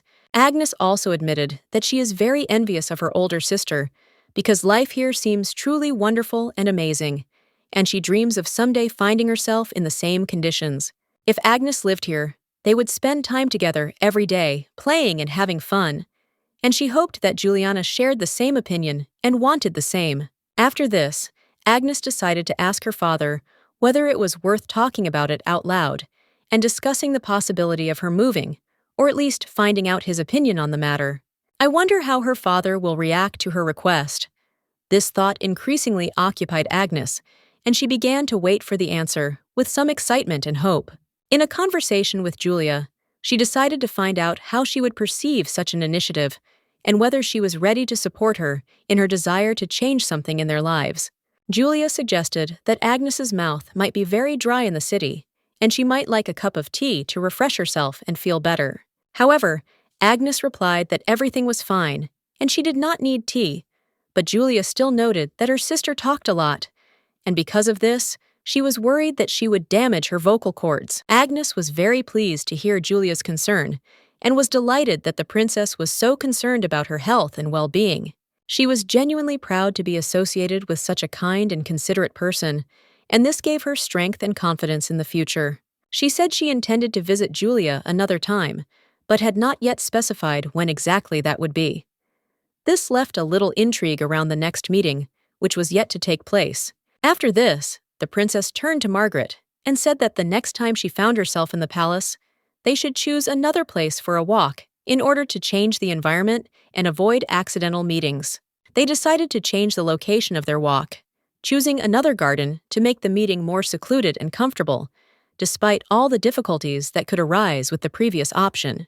However, after this, they continued their walk as if nothing unusual had happened, maintaining an outward calm and normal relationship with each other. Agnes disliked Julia very much, although there were many reasons for this, and her feelings of hostility were obvious to those around her, which affected the atmosphere in their surroundings. Also, Agnes's maid was supposed to be Diana Resley, if I was not mistaken, and this caused additional complications in the relationship between them. The maid confirmed this information, adding that she was the second daughter of Vic Natar, and perhaps she was related to Agnes, which made the situation even more confusing. She was the daughter of Her Royal Highness Princess Vivian, and her father, in order to hide his daughter's true status, married her off to a viscount, which spoke of strict rules and severity in the family. In addition, this woman was the second wife in the family, which added new nuances to the family drama and complicated relationships within the circle of relatives and close friends. Julia was so shocked by this news that she could hardly pronounce a word, and asked several times to make sure she understood everything correctly. The etiquette teacher expressed pride in Diana because she became the princess's maid, which was a prestigious position, and it added to her respect among others. The teacher noted that all the time she taught Diana, she did it for a reason. Her efforts and patience bore fruit, and this was noticeable even in her behavior and manners. However, Diana decided that the teacher was simply flattering her and did not take the compliments too seriously, believing that she had not yet achieved the ideal. In fact, everything that Diana has achieved has only been possible thanks to her constant persistence and hard work, without which the result would have been completely different. The teacher said that this progress was a real miracle, the most serious challenge that Diana had thrown at herself in her entire life, and this was truly impressive. In any case, Diana has now truly become a worthy young lady whose level of upbringing and manners deserves respect and recognition. The handmaid and her princess are a place of honor and the beginning of a long journey, so for Diana, it will be a great starting point in a new life. Diana promised to remember this advice, and the teacher said that it was time already. Otherwise, she would be late, and it would be better to hit the road quickly. The knight accompanied Diana, and she said that she was ready to leave, sensing the importance of the moment and the upcoming changes. The teacher wished Diana a successful journey, wishing that everything would work out for the best in her future life. Regina ran up to her father and asked if he was really going to send Diana to the palace, not understanding the reasons for such a decision. She could not understand why Diana had to go to the palace and not herself, because she thought it was unfair and inexplicable. Regina thought that some mistake had occurred and hoped that the situation would soon become clear and change in her favor. She expressed doubt that Diana might not be able to cope with the princess and make a mistake, because the relationship with her requires caution and attention. Her anxiety was noticeable in every word. However, the father insisted that the decision had already been made final and was not subject to change or discussion, leaving little hope for a reconsideration or compromise on the matter. Despite her attempts to talk and persuade, she was met with complete indifference from her father, who simply stopped paying attention to her words and feelings. In despair, she sank to the floor, her hands beating on the ground, expressing her inner crisis and powerlessness in the face of a decision she could not change. At this time, the lady was riding in a carriage, silently looking out the window, immersed in her thoughts, which revolved around the upcoming meeting and its meaning. Kirill, noticing the tension, asked Diana if she was worried before the important meeting, trying to support and encourage her.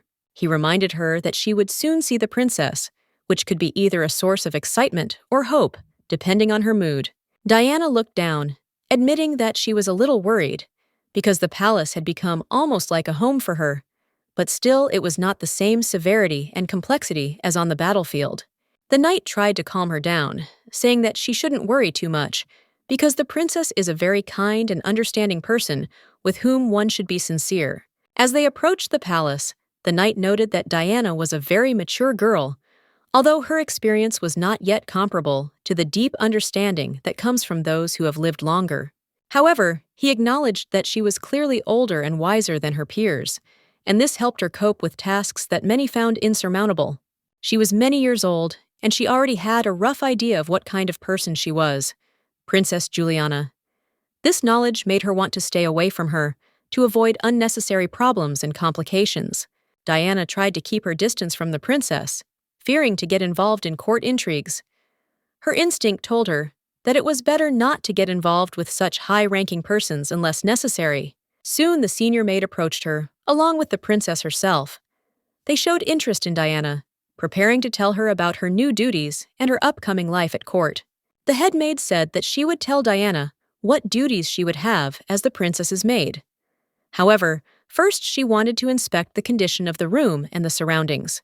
The maid carefully inspected the premises to see if it met the princess's requirements and expectations, and decided that Diana's clothes should also be up to par. She noted that Diana's clothes were quite appropriate and corresponded to the court standards, but at the same time, she emphasized that in the future, she would always need to dress neatly and follow her advice.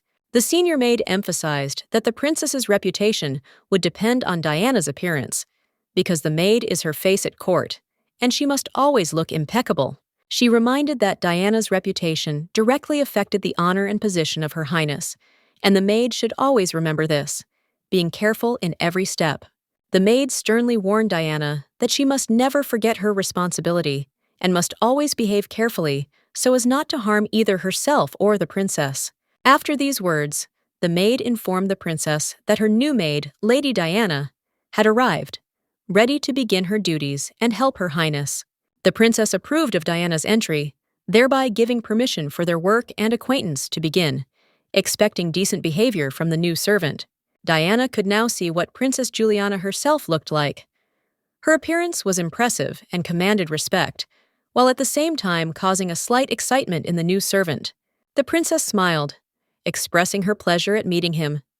Her greeting was warm, and she made it clear that she was glad to meet him and was ready to cooperate. Juliana introduced herself by mentioning that she had been a very beautiful woman in her youth, which added a certain elegance and dignity to her image.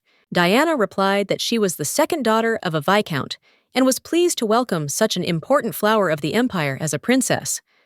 She was excited to be next to the highness for the first time.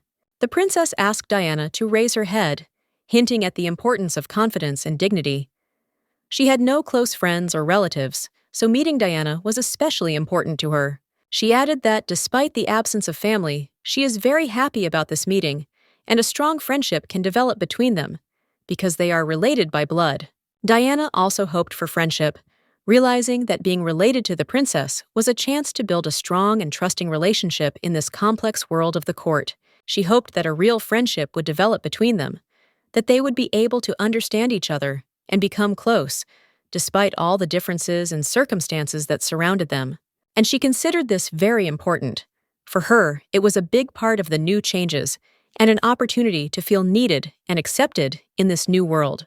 After this, Juliana explained that everything was happening this way because she had just been drinking tea, and this moment became the reason for the beginning of their communication and exchange of thoughts.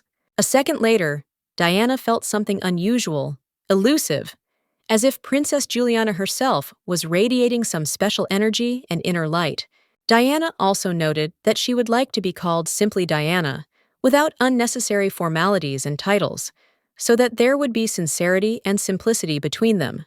Her interlocutor, of course, did not object to this, and a warmer and more trusting relationship was immediately established between them. Juliana expressed a desire to have a tea party soon, to bring everyone together and spend time in pleasant company, and she wanted Diana to be invited. She genuinely wanted Diana to be present at this event because she considered her an important part of the social circle and an interesting person.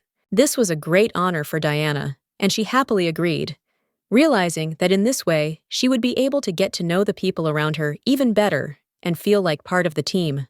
Then Juliana said that this was wonderful, because she was going to introduce Diana to everyone else to help her get used to it faster and make new friends. At that moment, the princess looked like an ordinary girl again, without any titles or rules, just cheerful and lively, like a sparkling ray of light. After work, when Diana returned to the Resley estate, the maid could not resist asking how her first day at work went, showing genuine interest and concern. Diana turned to Olga and replied that everything went well, that she felt comfortable, and was already beginning to get used to her new responsibilities and surroundings. Olga's gaze was heavy and a little strange, and Diana could not understand what exactly was troubling her, why that gaze seemed so burdensome and tense. Olga admitted that she was very interested and wanted to know how everything went, whether the lady liked this meeting and what she thought about it. Her curiosity was noticeable and sincere. She tried to understand who this princess was and where exactly they met, noting that the princess seemed very friendly and open to her. She was especially interested in the look with which all this was perceived. She wanted to understand what was hidden behind that expression in the eyes. Olga mentioned that at that moment there was a certain discomfort, but she hoped that the lady would be able to sort it out and come to terms with this feeling herself. Diana, in response, said that it was not so important and simply invited Olga to tea to switch to more pleasant topics. Olga was amazed and even asked again whether there would really be a tea party in the palace, because it seemed to her something incredible and amazing. She noted that Lady Diana was very lucky to have such an invitation, but Diana herself did not even know how to respond to it. Her thoughts were elsewhere. She felt tired and dreamed of having a rest as soon as possible, putting all her worries and thoughts aside for later. The maid quickly left the room and closed the door, but Olga asked to open it back so that she could continue the conversation and not remain in a confined space.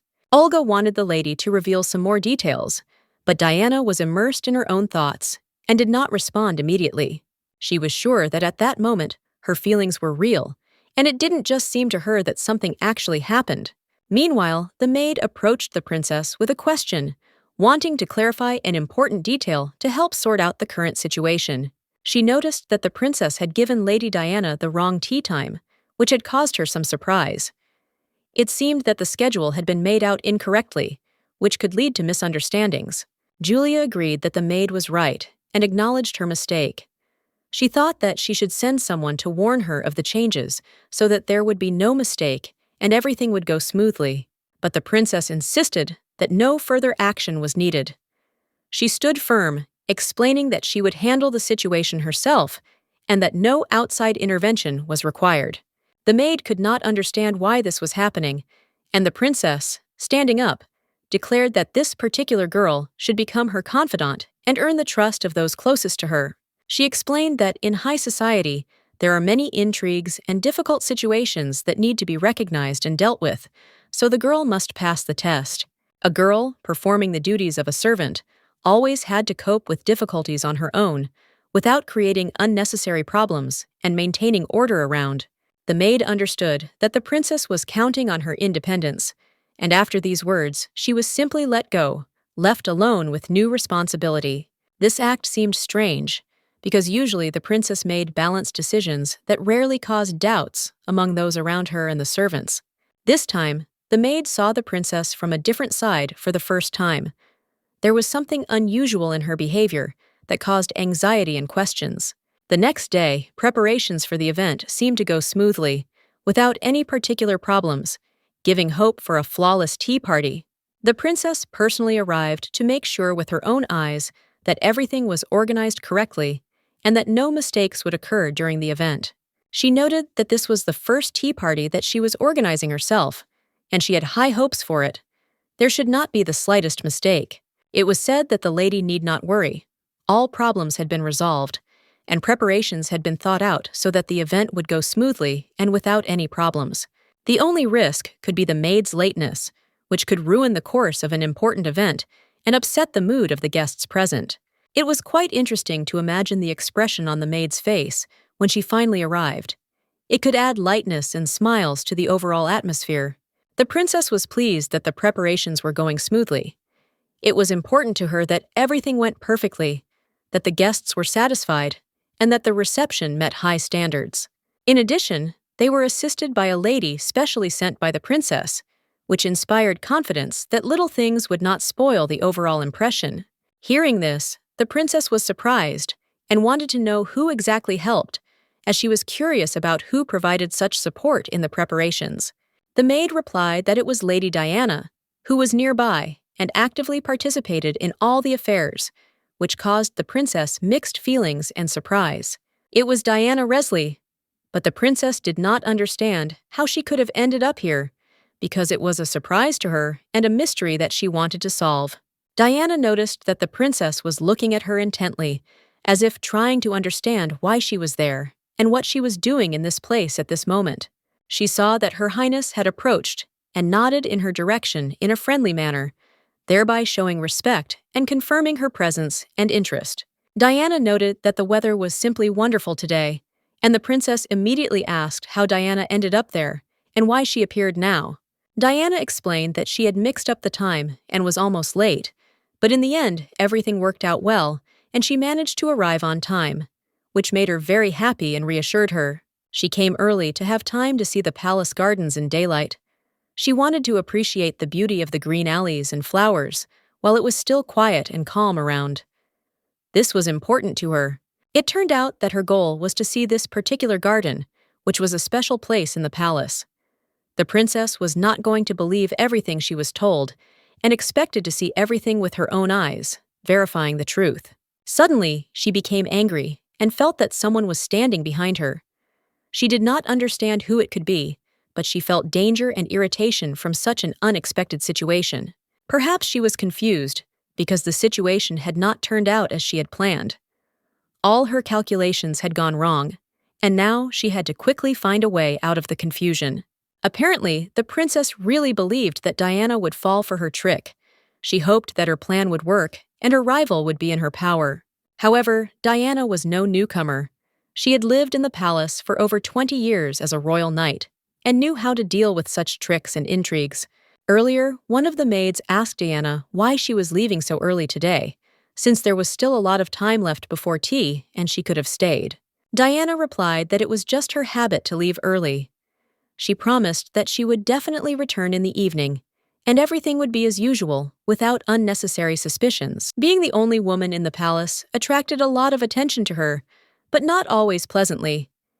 Everyone was constantly watching her, trying to figure out her intentions. Of course, the attention wasn't the best, but over time, Diana learned to tolerate it. She had to wake up earlier than everyone else and work harder to prove her worth, so that no one would have the slightest reason to find fault. She herself came up and asked if the maids were getting ready to start. It was important that everything went without a hitch or questions. The maids replied that everything would be ready soon, because the beginning was already close, and there was very little time left to prepare. Everything went according to plan, and no one was behind schedule. Diana asked how she could help, because that was the only way she could get ahead of her rivals. Her help was always timely, and for the princess, she even provided small cookies as a sign of care and support. The princess looked angry and tense at first, but she still took the cookies with restraint, as if trying not to show her emotions, although inside, she was overcome by a complex mixture of feelings. She, in her opinion, would need at least 20 years to be able to surpass Diana. So strong and self-confident was she, no matter how difficult it was to admit it. When the rest of the guests arrived, the princess felt grateful that they had taken the time to come to her and paid attention to her, despite other events and commitments. Many of the girls started to discuss and say that they were seeing this red-haired girl for the first time, and how she stood out from everyone else did not go unnoticed. They decided that this was most likely the princess's new servant, and that she still had a lot to learn. But it was immediately clear that she was special. Everyone was interested in where this sweet girl came from, what her family circle was, because now she already seems charming, and what will happen to her next intrigued everyone. After this, the princess asked the guests to focus on her for a minute, as she wanted to tell important news and attract attention to herself at that moment. She announced that this girl was Diana Resley, the second daughter of Viscount Resley, and that she had recently become her servant, which was news to everyone and a reason to pay special attention to her. Diana expected a warm welcome, because these people were supposed to become her friends. She was glad to meet everyone and introduced herself, despite her slight shyness and modesty. Everyone around was also glad to meet her, especially when they noticed that she was the Viscount's daughter. Their glances expressed interest and respect for the young lady, which gave the meeting special importance. Despite her young age, the girl already knew how to behave very gracefully. This impressed those around her, showing that she was well-mannered and accustomed to court manners from childhood. However, Diana understood that she still had a lot to learn.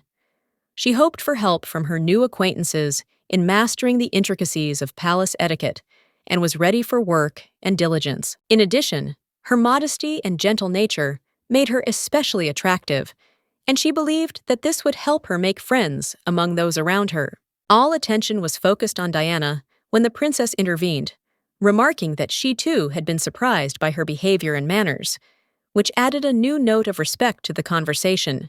Diana's manner of speech and style resembled the behavior of a real knight, which caused admiration and surprise among the listeners, because this is rare among girls. One of the ladies noted with irony that this was more of a joke, since the lady did not quite look like a knight, but if you looked closely, you could really see something knightly in her. Her elegance was noticeable in everything, in her movements, her posture, and of course, in her perfectly fitting dress, which emphasized Diana's sophistication and good taste. Her manner and tone of speech spoke of a real lady, but for some reason, it seemed that she was not just learning etiquette, but also swordsmanship, which added mystery to her image. The others couldn't understand how such a refined girl could wield a sword, because her skin was pale, without traces of a tan, and regular training in the sun usually left other marks. Diana spent most of her day studying etiquette, delving into the rules and customs that would help her become a proper lady at court, while not forgetting her inner doubts. Diana was already starting to get irritated with Princess Juliana, who had gone home in the evening. The girl felt very tired after a busy day, and this did not improve her mood. The knight showed interest in how Diana's first tea party went, trying to understand how comfortable she was in her new society and how the princess treated her. He was sure that the princess had taken proper care of her, so there was no need to worry about it, because Juliana's kindness seemed obvious.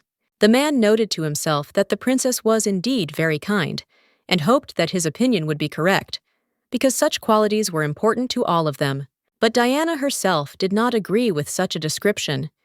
She was completely shocked that the knight could think so, because in her opinion, Juliana was not kind at all. He decided that he also deserved some tough actions in response from the princess, to feel that she really felt for him, and was not just playing a role. This seemed strange, because in her past life, the princess had a completely different character, softer and calmer, and perhaps that was why Juliana felt hostility towards Diana. Diana could not understand the reason for such an attitude, because they had just met, and Juliana had no reason to hate or treat her badly. She firmly decided that this could not continue, and that something had to change. Otherwise, the situation would only get worse, and it was impossible to live in such tension. If she is thrown out, her father will start repeating again that he knew nothing good would come of it.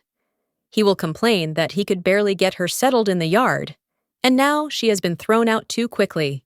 He will be unhappy that he made an effort, and she couldn't hold on, which is why everything is falling apart now. Her father will accuse her of being irresponsible, and will think that she hasn't lived up to expectations. In the end, he will throw the sword to her and tell her that she is a disgrace to the family and wonder why she does not listen to his advice and orders. These words will hit her inner world, but she has already made her decision. She decided that she can no longer sit back and just wait for someone to teach her about gardening and other unimportant things. She wants to change the situation and take action, even if it means going against her father's wishes. To do this, she needs to make the princess take her side and support her. Without the support of the higher circles, her plans have no chance of success, and she understands this very well. At the Resley estate, Diana turned to Olga for advice, hoping to find help and support in this matter. Her goal is to establish contact with the princess through people close to her. She told Olga that she needed to show interest and understand what was really important to girls her age in order to understand how best to approach the princess. Olga looked at Diana carefully, and she asked what girls the same age as the princess liked. She wanted to understand what topics and interests could be used to get closer. Olga noticed that Diana was actually talking about herself, since she was the same age as the princess, and this helped establish a trusting conversation between them. However, Diana did not know exactly what was popular among girls at the moment, and then the maid suggested that certain things had recently become very popular among young girls. In particular, these were love stories, which became increasingly popular and discussed among their circle. These books were popular not only among ordinary girls like Olga, but also among young aristocrats, which made them especially attractive to the princess. Then Diana suggested that Olga go with her to a bookstore to choose the right books and find out what the girls of her circle liked at the moment. After this, the lady and other people began to suspect that Diana was looking for something specific, perhaps planning to use it to achieve her goals. But Olga said that Diana is trying to find something worthy for herself, something that suits her status and tastes, something that would reflect her inner world and personality, and not just a random choice. For the first time, Diana found herself among such a huge number of books, which seemed to create a whole world of knowledge and stories, exciting and different, as if inviting her to plunge into reading. It turned out that her life had never intersected with so much literature before, and she was not in the habit of turning to books, so this experience was new and unexpected for her. The seller, noticing the interest, decided to show them several special books that might interest Diana and be important or useful to her at this moment in her life. The books were truly fascinating, and their popularity did not wane. judging by the reactions of visitors and the attention they received, as if they were still relevant. Diana began reading one of the books, which told the story of Zelina, talking about her reluctance to accept the jewels sent by her mistress, which created an intriguing plot. In the story, the lady noted that there were probably not enough precious stones, and if the lady were given something valuable, she could seduce her dear son and now does not want to part with him. The girl in the story explained that her mother should understand her feelings, because she really loves the young man with whom she is connected by special affection and tenderness. The woman remained indifferent, not understanding how such a seemingly simple girl could be next to such a precious and important son for her. This misunderstanding and distrust of the girl only increased, because she believed that she was not worthy of being near her dear son. When the girl confessed that she was expecting a child from her son, the situation became even more tense, and Diana felt how deep and interesting this plot was. Diana immediately realized that this story was unusual and worthy of attention, because it contained the internal struggle and complex feelings of the characters. She simply could not tear herself away from reading, immersing herself in the development of events, as if she herself was experiencing all the twists and turns along with the characters. She was overcome with curiosity. She wanted to know what would happen next, how the fates of the heroes would turn out, and how all the conflicts and secrets would be resolved. She continued reading, completely oblivious to the time, and not even noticing the presence of her maid, so captivated was she by this story. She accompanied her words with comments that brought a slight smile to Olga's face, as if she found something funny or pleasant in it. Apparently, everything that was happening really caused her positive emotions and left a good impression. In the royal palace, the days for the princess were rather monotonous, boring, and predictable, as if everything was repeated without changes and bright events. She spent most of her time walking, and the rest of her time she studied diligently, immersing herself in the study of various sciences and disciplines. After lunch, the princess usually rested with a cup of aromatic tea, allowing herself to relax a little and collect her thoughts. At such moments, Diana had to be there, keeping her company and sharing her quiet hours of rest to support and brighten up her leisure time. One day, Diana came and announced that she had a gift for Highness Juliana, an exquisite jewel from a German duchy, as well as a love story with a gripping plot and an obsessive villain. With a smile, Diana explained that she had chosen this book specifically that morning, hoping that the princess would appreciate such a choice. But Juliana herself immediately stated that she does not read such works. She made it clear that she was the princess of her country, which imposed certain obligations and restrictions on her leisure time and preferences. She simply had neither the time nor the desire to spend hours reading books of this kind, which she considered low-grade and frivolous. In her opinion, such entertainment could only appeal to frivolous aristocrats who had enough free time and no real worries. Although she appreciated Diana's generosity and thoughtfulness, the princess was adamant that Diana take the book back and not insist on the gift. She could at least read the first page, because this book was very interesting, and Diana knew that it was worth paying attention to it in order to understand it better. So Diana decided to find out what exactly Julia likes to do in her free time to better understand her habits and hobbies. Julia said that she mostly reads books with instructions, sometimes goes for walks, sometimes does embroidery, and also plays chess from time to time, which surprises her a little. Hearing this, Diana found this habit quite unexpected, since in their circle, chess was considered to be a matter mainly for men. Julia admitted that she expected exactly this reaction, because in their country, the opinion has taken root that chess is an exclusively male game, and this surprises many. Due to the lack of a partner to play with, she is often left to play chess alone, which of course is not much fun. Then Diana suggested that she could join Julia in a game of chess, which greatly surprised the princess and left her slightly perplexed. The princess warned in advance that she did not intend to give the newcomer any leeway and would play as seriously and according to the rules as possible. Mrs. Diana replied that there was no need to worry and assured that she would play with full dedication, which calmed the princess somewhat. Diana also added that she wanted to start the game herself by making the first move, which was a bold and unexpected move. It was a really risky move that showed her confidence and determination from the very beginning of the game. After some time, Diana managed to put the princess in checkmate, which caused Julia considerable surprise and respect. The princess admitted that Diana was indeed good at chess, which left her somewhat doubtful, considering it luck. However, she suggested that perhaps this was just a coincidence, and that this first result should not be read too highly. Diana took the praise as a simple flattering remark and did not attach much importance to it, believing that she was simply lucky in this game. The princess, not wanting to stop, suggested playing another game, but again forgot about her defeats and continued to fight for victory. She had already lost 10 times in a row, not understanding why Diana played so well and confidently, as if she had a special talent.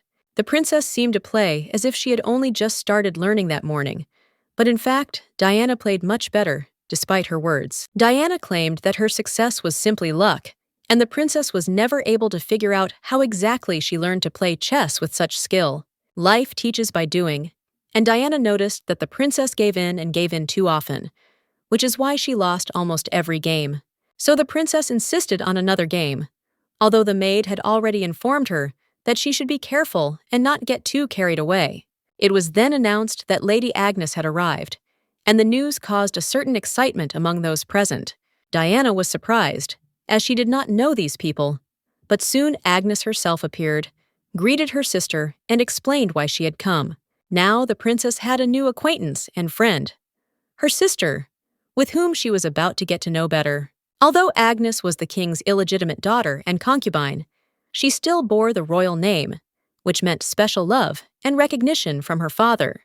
Diana bowed politely to Agnes and greeted her, but Agnes immediately rushed to her sister, wanting to spend as much time with her as possible. Agnes invited the princess to play together and asked how Julia chewed, showing concern and trying to get closer to her, although their relationship did not seem entirely warm to her. Idem thought that their connection was not very close, and perhaps she herself had made a mistake in trying to establish contact, because there was clearly some coldness and misunderstanding between them.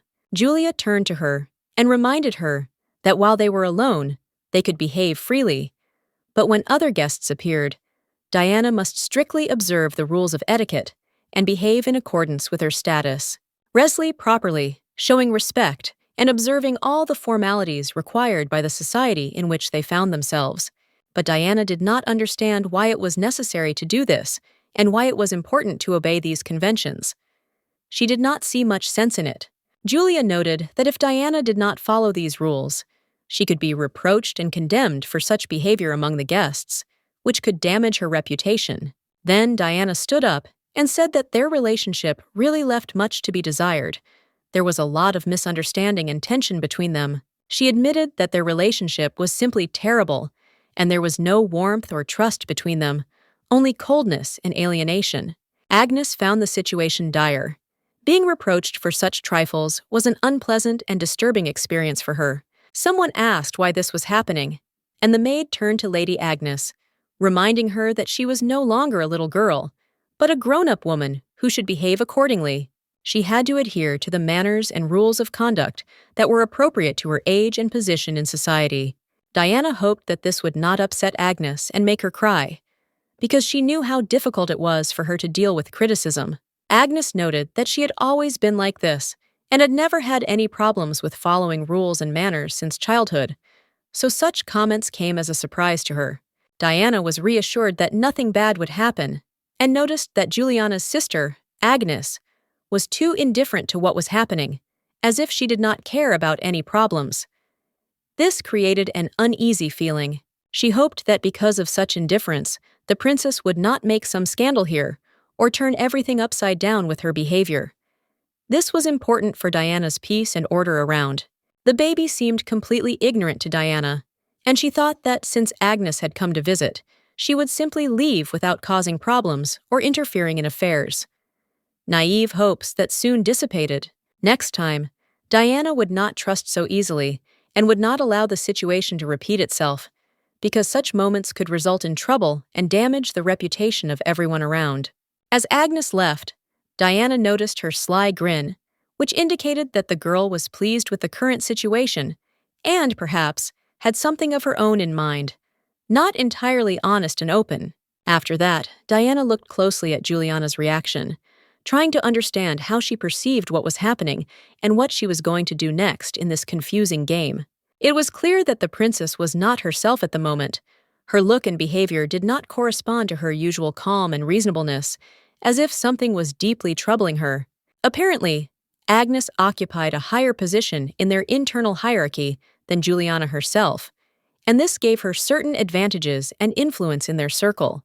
The princess asked Diana if she was going to just leave things as they were and do nothing about the lawlessness that was happening.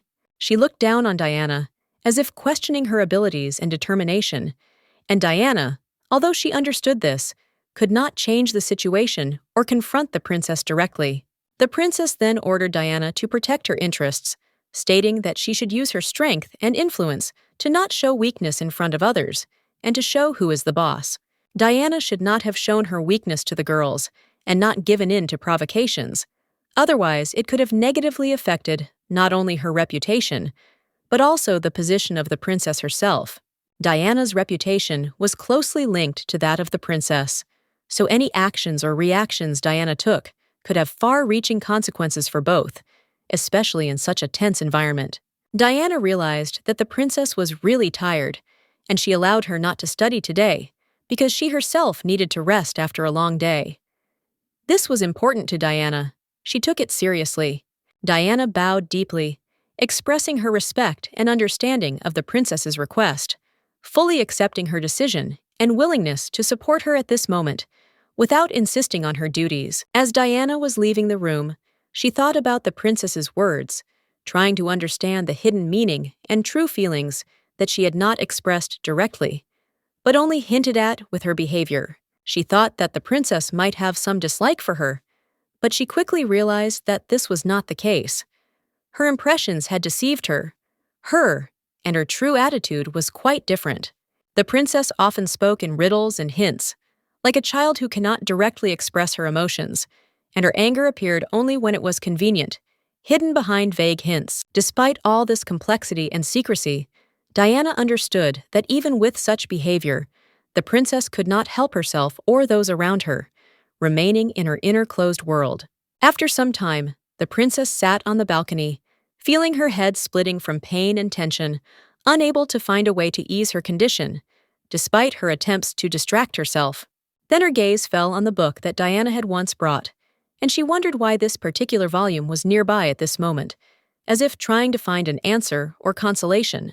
The princess remembered that she had forgotten her own book, and that it was Diana who had spoken of taking it. But now all this seemed unimportant in the light of her state of health. She began to flip through the pages of that book, trying to find something interesting or useful in it that could distract her or help her cope with the pain, despite her doubts. However, the princess did not understand what could be so special about this small, seemingly simple and insignificant book, and could not explain her interest in it. The paper was translated with great difficulty, and the author's writing skills were so poor that it seemed he came from a lower class. Everything was written very clumsily, which betrayed a lack of education and experience. Those people were not even close to the palace gates. Their position was far from power and influence. They were not familiar with court life and customs, and therefore could not claim more. There was not a drop of educational information in their actions, as if they did not understand what to do and how to behave in the current circumstances, desperately trying to find the right path. Every time Agnes appeared, Her Highness would develop a severe headache, as if her presence brought anxiety and inner discomfort that was difficult to ignore. After some time, the maid returned and said that she had also brought a small thing from her, which, according to her, could be used to alleviate the condition. She noticed that the lady was sitting and reading attentively, which seemed strange to her, because this woman had never shown interest in books or similar activities before. This surprised her, because Roman and she had never been keen on reading or had shown any such interest in literature or knowledge. The maid explained that this man was a cure for headaches and offered professionally made fragrances that were believed to alleviate the mistress's condition. However, the princess did not even pay attention to these words, as if considering them unimportant and not worthy of her attention, continuing to ignore the offered help. She did not understand what it meant to be a highness and what impact this title could have on her life and those around her, which reflected her inner alienation from courtly norms. At that moment, she didn't even notice how quietly the maid entered, which indicated that she was completely immersed in her own thoughts and had no interest in what was happening around her. The maid again reminded her that if her health did not improve, she would bring her a small rosary, which, according to belief, could help to cope with the disease. Juliana replied that at first she thought it was more serious, but now she realized that she was fine and there was no need to worry, although she remained wary and attentive to her condition. The maid asked if everything was really all right with the mistress, since she had insisted that the tea be left and not disturbed anymore. She was surprised by such unusual behavior from her mistress, who was usually attentive to details. The maid was even more surprised because she saw how the mistress was reading the book with great interest, completely immersed in the plot, which seemed uncharacteristic for her at that moment. The lady did not pay any attention to the tea that was left nearby, and did not even look in its direction, as if she had completely forgotten about it or did not need rest. The maid noticed that she had left the tea a little carelessly and was afraid that the hot cup might accidentally tip over and burn her mistress, so she became slightly agitated. But contrary to fears, the lady simply took the cookies from the table, paying no more attention to the tea, and calmly continued to go about her business. She ate the cookie without taking her eyes off the book, as if completely lost in its pages and oblivious to the world around her, including the presence of the maid. As time went on, Juliana grew more and more tired while reading the book, and the tension gradually subsided, but the fatigue became noticeable even in her gaze and posture. The next day, Diana came to the palace again, as usual, to perform her duties and to be close to the princess, who gradually began to trust her more. The knight had already become accustomed to her visits to the palace, and these trips had become a familiar ritual for her, which noticeably improved her mood and attitude towards the matter. Her relationship with the princess gradually improved, and at one point, Juliana unexpectedly asked to bring her the next volume of the book, which was a sign of trust and interest. However, not everything in their relationship lasted long and stable. Some moments changed quickly, and temporary improvement could soon be replaced by something else.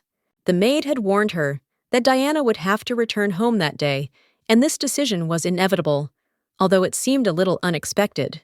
The princess gave orders not to let anyone in, leaving the doors closed and security in place, which indicated her desire to be alone and maintain personal space. Eventually, a difficult situation arose that made everyone around tense and wary. This became immediately noticeable, although the reasons were not entirely clear at first glance.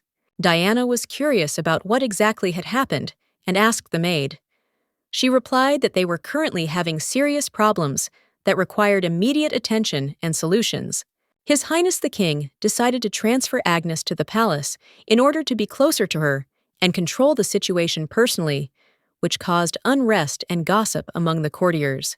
In the end, everything developed in such a way that even the princess did not let her maid go for a minute, so today Diana received permission to leave, albeit with some reservations. Diana said that she still wanted to visit the princess, despite the warnings of the maid, who tried to somehow restrain her and prevent this visit. Diana assured that there was no point in worrying, that everything would turn out well, and that her visit could at least provide some support to the princess in this difficult moment. After this, Diana entered the room, which seemed unusually dark and gloomy, as if not a single ray of light penetrated there, despite the fact that it was daytime. She had heard that the princess had spent several days there in a row, and she wondered why the room was so dark, as if someone deliberately did not want to let in the light. Given the princess's character, it was clear that she could not open up to anyone, preferring to withdraw into herself and go into long thoughts, like a cocoon. Perhaps she is crying alone now, because despite her age, she behaves very withdrawn and vulnerable, as if she is trying to hide her true feelings. Although she is still very young, the princess behaves like an old woman, losing her childish spontaneity and plunging into difficult experiences and pain. Suddenly, she noticed a small lump of cotton wool and immediately noticed that the princess was standing next to her, who looked too tense and wary at that moment. The princess said that it was she who came here, and her voice sounded reserved, as if trying to hide her true feelings and intentions. Her behavior seemed strange and unusual. The princess seemed to be hiding something, and there was uncertainty and anxiety in her movements. When she looked closely at the princess, she noticed that she was holding scissors in her hands, which further increased her suspicions about her intentions. The princess was startled when she saw Diana, and her face immediately changed, reflecting the fear and inner turmoil she was trying to hide. Diana asked what exactly the princess was doing, but she only reminded her that she had asked not to let anyone into the room, while demonstrating obvious anxiety. The princess quickly covered the cut teddy bear with cloth and insisted that Diana leave, trying to maintain control of the situation and hide her actions. It seemed that such a graceful and majestic princess was now busy with something completely different from her usual affairs, which surprised everyone around. She stood up and repeated that she had categorically asked not to let anyone into the room, emphasizing her dissatisfaction and the strictness of her demands. However, her request was ignored, and this caused her noticeable irritation and a feeling of resentment. The princess's inner state could be described as deep annoyance. She clearly did not expect such disobedience. At the same time, she didn't even notice that there was a small piece of cotton wool sticking out of her hair, which made her look even more careless and touching. Diana admitted that it all happened by chance, and the princess, softening, invited her to play a game of chess, showing her character and opening up from a different side. Diana did not expect that the princess had such a strong and difficult character, which was combined with a certain softness and kindness. It turned out that she was not as bad as she initially seemed, and this discovery changed the attitude towards her. In the Heberunia Empire, in the Archduchy of Haman, the servants were at a loss and did not know what to do with their master in this difficult situation. They asked what had happened, and at that moment, Kirill suddenly began to cough, which only added to the anxiety and concern of everyone present. They were told that, fortunately, it was just a small achievement, not to worry too much about it, and that they could calmly move on without dwelling on what had happened. Kirill insisted not to panic, because in fact he just fell and nothing serious happened. There was no need to exaggerate the situation. She spent a long time saying that Kirill was taking on too much and that he needed to put less pressure on himself, otherwise it could have a negative impact on his health and strength. Kirill said that he didn't care about these warnings, but the servant intervened, noting that everyone was worried about him, and therefore advised him to give himself a break today. But Kirill replied that he did not agree with such a proposal, because it was still a long way off from a real vacation. There were too many things to do and responsibilities. If you compare him to her, she was a real saint. During military operations, she often cried at night from fatigue and worries. No one consoled her then. Despite all their efforts, sometimes she hid from prying eyes to cry alone, not wanting to show weakness. When her hands became covered with wounds and scars from battles, it became proof of her devotion and fortitude, the true spirit of a knight. It was after these trials that she became a true knight, earning respect and honor not only by words, but also by deeds. Therefore, it is believed that Kirill has no right to rest, because responsibility and business do not wait, and time requires full dedication. He must not lose a minute and use every opportunity to move forward, not allowing himself weakness or delay. He turned to Walter and said that to achieve his goal, he had to become a knight. It was his first step towards her, towards the one who meant the most to him. He was willing to go through anything for it. This path was difficult, but he was not going to retreat under any circumstances. He knew that this first step was very important, and he intended to finish what he started to earn her respect and trust. He trained hard, putting all his strength and soul into his training. No difficulties could stop him. He strove for perfection to be worthy of what was waiting for him ahead. Meanwhile, Diana walked with the princess, enjoying the quiet moments and the peace around them. They talked about future plans, not suspecting that everything would soon change due to upcoming events. A few years later, a maid came rushing to Diana with important news. She looked excited and couldn't wait to tell her what she had just heard. The maid asked if Diana had heard the latest news, and her question was full of impatience because it could affect the future life and fate of the whole family. Diana asked what news exactly they were talking about, and the maid told her that delegations from the Heberunia Empire would soon arrive, which was a very significant event and could change a lot. Realizing that it was time to act, Diana gave the order to Olga to prepare the carriage, because she was going to go to the palace to personally meet the arriving guests and take a worthy place. They said that the delegations had already arrived and time was limited. Everything was happening quickly, and they had to be prepared for anything that might happen in the next few hours.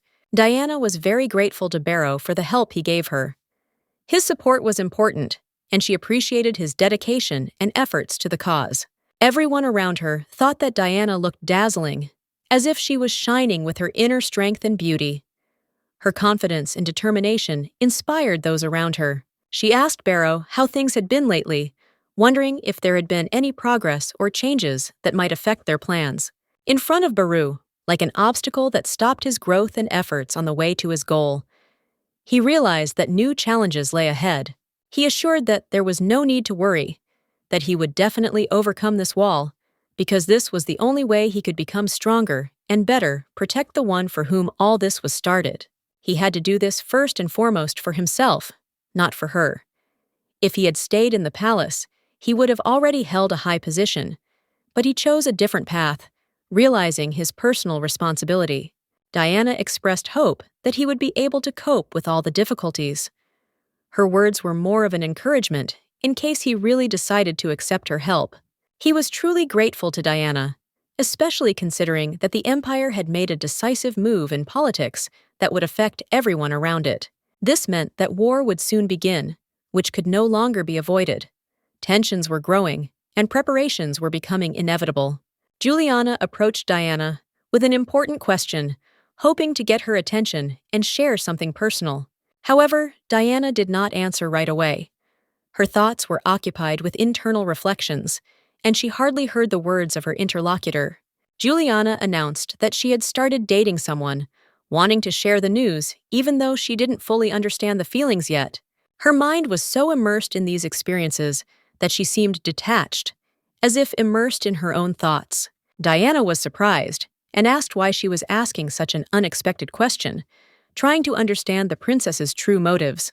Juliana pointed in the direction where she thought the young man was clearly showing interest in her, which caused a slight smile to appear on both of their faces. Diana advised the princess not to joke like that, because the mere sight of this young man caused her too strong emotions. The princess explained that this had been going on for a very long time, as if he was stalking her, because he was the son of Viscount Badley, and that explained a lot. The boy's family was extremely wealthy and had recently received a title, and he had spent a lot of money to attend Juliana's party. Diana said she didn't particularly want to know, and she doubted he had actually looked at her. Her mind was on something else, and she didn't want to get into the details. However, she soon noticed how he winked at her, and this moment made her feel a little surprised, although she diligently tried not to pay attention to it. The princess was 100% sure that the wink was for her. After that, she told Sveta that she was not going to look in his direction anymore and would try to forget this episode. Everyone had already been told that a delegation from the Empire was about to arrive. This news was discussed on every corner, and no one doubted that this event would be important for the kingdom. There were rumors that representatives of the Empire wanted to form an alliance with their kingdom, and this promised serious changes in the political situation in the region. It is a marriage that is meant to create a strong and lasting bond between the two royal families, ensuring peace and mutual assistance for many years to come. She was the only princess in the country, and that made her the prime candidate for such an important role in this union, regardless of her wishes and plans for the future. Despite any objections she might make, the choice still fell on her, and she knew that it would be very difficult, if not impossible, to avoid this fate. Diana didn't understand why she was raising the issue now, but the princess was already tired of talking and wanted to get a divorce as soon as possible so as not to waste time on empty discussions. The delegation was going to come specifically to discuss this marriage alliance between the countries, and the conversations continued despite the reluctance of some to listen. The guy was still talking, not noticing that Diana was ready to interrupt him and make him shut up, so as not to listen to this empty talk anymore. There is already one princess in the Empire, and the crown prince has long been engaged to her. This is a well-known fact, which everyone perceives as an established order and a guarantee of stability in the state. Nobody understands why they want to take a new wife for the prince. In their eyes, it looks like an insult to the entire country, because there are enough princesses in the empire, and they consider it unacceptable to interfere with this system. Everyone is convinced that such a union cannot be allowed. The question arises, why enter into such a marriage at all if it contradicts the traditions and interests of the state? It seems completely senseless. The empire is considered a backward and savage state. The princess even ordered to stop the discussions, but then a special persistence appeared that shocked everyone. Every empire has its own strict laws and regulations that no one can ignore. These rules must be followed, otherwise everything will fall apart, and no one understands why they are being violated. Whatever decision the crown prince makes, everyone must respectfully accept it. She, as a representative of her side, is ready to make any sacrifice for the good of the country and the preservation of peace. The princess is ready to do anything for the benefit of the state. They are going to go on a journey to conclude an important agreement, hoping that it will bring long-awaited peace and prosperity. The man, realizing the seriousness of the situation, immediately apologized. He admitted that their behavior was impolite and promised to watch his words in the future, to avoid such misunderstandings. Katya looked calm and collected, although inside, most likely, strong emotions and indignation were boiling. She tried not to show it outwardly, so as not to undermine the situation. Kirill was glad to be back on these lands. He had been waiting for this for a long time, and every time he came here, he felt a special connection and joy, as if he was returning home.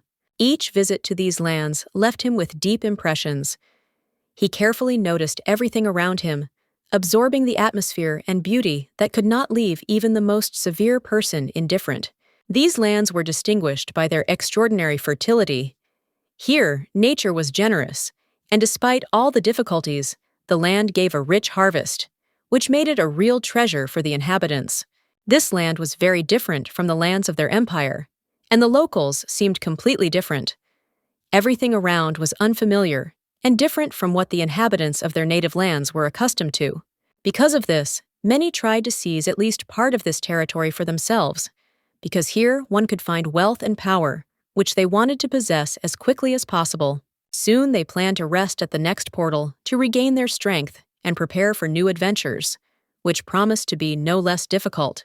Kirill thought about Diana all the time, because he was sure that she would soon be his, and this thought filled his heart with special trepidation and anticipation. Diana was very grateful to everyone for coming to her party, because it was a special moment that she wanted to share with all the people important to her. They really had fun, and everyone felt grateful for such a meeting. The evening passed in a warm and friendly atmosphere, which warmed the hearts of those present. The lady wished them to take care of themselves on the way, and to set off in a good mood, saying a few warm words of advice before their journey. After these words, she sighed easily, sat down on the sofa, and allowed herself to relax a little, enjoying the silence and tranquility. She asked where Diana was now, and was told that she had gone into the yard to deliver gifts, because she did not want to delay the guests and wanted to help. Juliana was surprised to see Diana in her room, because she did not expect her to appear here at such a moment. Upon closer inspection, Juliana noticed that Diana looked strange. Something in her behavior and appearance betrayed inner experiences and thoughtfulness. This piqued Juliana's interest.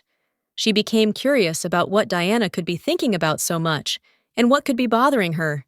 She came closer to Diana, trying to understand what was happening, but she could not grasp the reason for such silence and thoughtfulness. Then Juliana asked why Diana was silent, and what was keeping her thoughts silent, waiting to hear the answer to her questions. After that, Diana grabbed her hand tightly, as if trying to hold the whole world in her fingers. This movement was unexpected, but decisive. She was not going to let go. The princess felt a strong fear and confusion, not understanding what was happening around her. Her thoughts were confused, and she could not comprehend the situation, as if everything that was happening was a dream. Everything seemed perfect and frightening at the same time, when the princess noticed how her finger caught on something hard, as if clinging to a reality she couldn't understand. The princess remained confused, unable to comprehend what had happened. She did not understand what exactly had happened, and why she now found herself in this situation. Diana, without wasting time, asked the lady why she was lying on the floor, trying to understand the reason for such behavior and trying to help. The lady replied that she felt a coldness that seemed to fall from above, and because of this, she suddenly felt weak and simply fell to the floor. The princess was indignant, saying that it was enough to justify herself, because it was Diana herself who laid her where she now lay. She was perplexed and could not understand how Diana could decide to do such a thing, and why she looked at her with such a look. Diana immediately helped the princess up, and she noticed that she looked like she was going crazy from worry or stress. The princess thought that Diana hoped that her actions would go unnoticed, but she quickly began to apologize, showing genuine regret. These were Diana's old habits. She did not want to offend or hurt anyone, but sometimes old manners got the better of her will. The princess remarked that she wanted to hear from Diana what she was thinking about, because this moment was important for understanding her inner state. Because she needed to know why Diana had decided to make such an unexpected and abrupt move just a minute ago. The princess noticed Diana's silence and assumed she was afraid of being punished for disobeying or for supposedly forbidding harm to a member of the royal family. This silence seemed like an admission of guilt.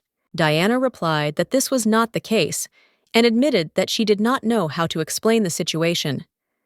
It was difficult for her to find the words to tell the truth, and she tried to avoid misunderstandings. The princess was amazed at Diana's fortitude as she remained calm and composed despite the tense situation. Such behavior spoke of a strong character and inner determination. Just before entering Heberunia, where no stranger had ever set foot, Juliana was to die on the way. This death was to become a catalyst for further events and increase tension between the states. After the death of the princess, relations between the two kingdoms became very tense, approaching the brink of war. The hostility intensified so much that it could hardly be prevented by diplomacy. In fact, Juliana dreamed of escaping to a neighboring state before the situation got out of control and turned into a bloody conflict. This plan was her secret hope for salvation. However, circumstances changed, and the plans she had made suddenly had to be adjusted due to new threats and dangers that arose around her. Because of these changes, she avoided any contact with the princess at all costs, wanting to stay out of trouble and keep herself safe by not getting involved in a complicated relationship. The princess, not understanding the reason for Diana's silence, assumed that she simply wanted to try the prisoner's food, perhaps wanting to distract herself or show hidden sarcasm. One person is not able to stop the impending war, and even more so, Diana did not want to become the one who is doomed and responsible for all the tragedies that may happen. She asked the princess to be patient and wait, as it was difficult for her to talk about this topic now, and she needed time to collect her thoughts and explain everything correctly. She said that as soon as she got answers to her questions, she would definitely tell me everything. This was her promise, which she gave with complete seriousness and the intention to fulfill. The princess did not agree with this approach. She did not understand how Diana could just blurt it all out, as if it was a trifle that did not deserve serious consideration. Diana immediately began to explain that she had problems that required immediate solutions. She had just received important news that changed the entire situation. She urgently needed to leave, but the princess stopped her, asking who gave permission to leave her presence at such a moment. Diana thought to herself that she was facing a truly difficult and complex opponent who would not let her get away easily and would not allow herself to be deceived. Almost by force, Diana got out of the room, feeling that it took a lot of effort to break free from these tenacious shackles. To sound convincing and gain time, she had to use all her oratory skills and ability to speak in a way that would make people believe in her. But the meaning of all this remained unclear to her. She did not know how to act now and what to do in the current situation. There was no clarity about the plan of action, and escaping from the princess and the entire country would most likely not work. It seemed almost impossible. After all, the entire country would have been razed to its feet, and the persecution would not have stopped, even if it had been possible to hide for some time. The war can no longer be stopped. Conflicts are inevitable, and sooner or later, everyone will start to clash again, leading to new battles and losses. The knight noticed that the lady was deep in thought and asked what was occupying her thoughts at that moment. He wanted to understand what had caused her to feel this way, as if something important was troubling her heart. The lady replied that she did have serious reasons to think, and that not everything was as simple as it seemed at first glance. She felt that now was the time for deep internal reflection. The knight admitted that he sometimes doubts his own strength, and considers himself not worthy enough to provide the lady with the necessary support or help in her affairs. He does not always have enough self-confidence. However, he added that if she shared her worries with him, their burden would become twice as light, and if she told him about her joys, their happiness would multiply 100-fold. He believed that together they would cope more easily. He assured that he was always ready to listen to the lady and support her at any moment, so she should not forget that he was always there and ready to help if needed. The lady expressed gratitude for such words, but the knight modestly replied that there was no need to thank her at all. For him it was natural, and he was glad to be useful to her in any situation. Regina, who was also ready to support the lady and listen to all her experiences, showing sincere concern and attention to her condition, was quietly observing their conversation. The knight asked again what exactly was troubling Diana, why she was so tense, and what was tormenting her, because on the outside she looked calm, but deep down something was clearly bothering her. Diana admitted that sometimes you need to be able to stop and rest, find time for a break. Otherwise, internal tension begins to destroy your strength and prevents you from concentrating. She also wanted the knight to be able to overcome all the difficulties that stand before him, like a high wall, and jump over it, because there is a war ahead, and he needs to be ready. In addition, she noted that if there were not such a worthy knight nearby, he would have been promoted long ago for his merits and abilities, but for now he remains in the same place. The knight admitted that he didn't know how to enjoy tea at all, and thought he was bad at it, but Diana said that everything was fine, and he could drink it the way he liked, without trying to be perfect. She herself was not perfect in this matter, and understood that everything comes with experience, so you should not judge yourself too harshly and strive for an unattainable ideal. At first, she couldn't do anything either, and only over time did she become more experienced and skillful, learn to enjoy simple things and not be afraid to make mistakes. Just a couple of years ago, Diana Resley didn't even know how to say hello properly, but thanks to her diligence and a good teacher, she managed to master all the subtleties of etiquette and manners, becoming an almost ideal lady. Every day she rose early, put on her shoes, and persistently practiced the graceful bow and greeting until her movements became flawlessly graceful and confident. Even her personal knight was amazed at how persistently she trained every day, because he could not imagine that a lady was doing such things. From the very first day they met, she seemed like the epitome of perfection, but the girl reminded them that everything happens for the first time for everyone, and that's normal. Likewise, Baru will eventually overcome his awkwardness, because everything comes with experience, and no one is born perfect. Everyone takes it step by step. So she decided to gently nudge him towards the right conclusion and reminded him of the words her etiquette teacher had once said to her during one of her classes. Ladies, as Baroness Willems said, should resemble both flowers and jewels, be just as graceful and beautiful. Barrow admitted that such a comparison sounds very poetic, and Diana added that these things are created to be looked at with admiration, or they serve as decoration for someone, emphasizing his status, elegance, and value in society, or they exist only to be admired. This is their essence, their main purpose. But Diana herself did not want to become exactly this kind of lady. She strove for a different image, a different understanding of femininity and her own path. Therefore, Diana chose the path she decided to follow independently, without relying on anyone's will. Her decision was conscious, dictated not by fear, but by inner freedom. Her past life seemed unbearably hard to her. She remembered that time with disgust, like chains that constrained her every movement and prevented her from breathing. In that life, she obeyed mindlessly, doing everything she was ordered to do, as if she had neither the desire nor the right to her own will. That old life was devoid of her as an individual. She didn't even make choices for herself. Everything was determined by others, and she just followed a given course. She was like a pawn in someone else's game, politely moved across a field where destinies were decided by others, and there was no way to turn back or say no. That's why she didn't want Baru to be trapped like that. She didn't want him to go through the same thing she had to go through. She knew that once he realized the essence, everything that was holding him back would collapse.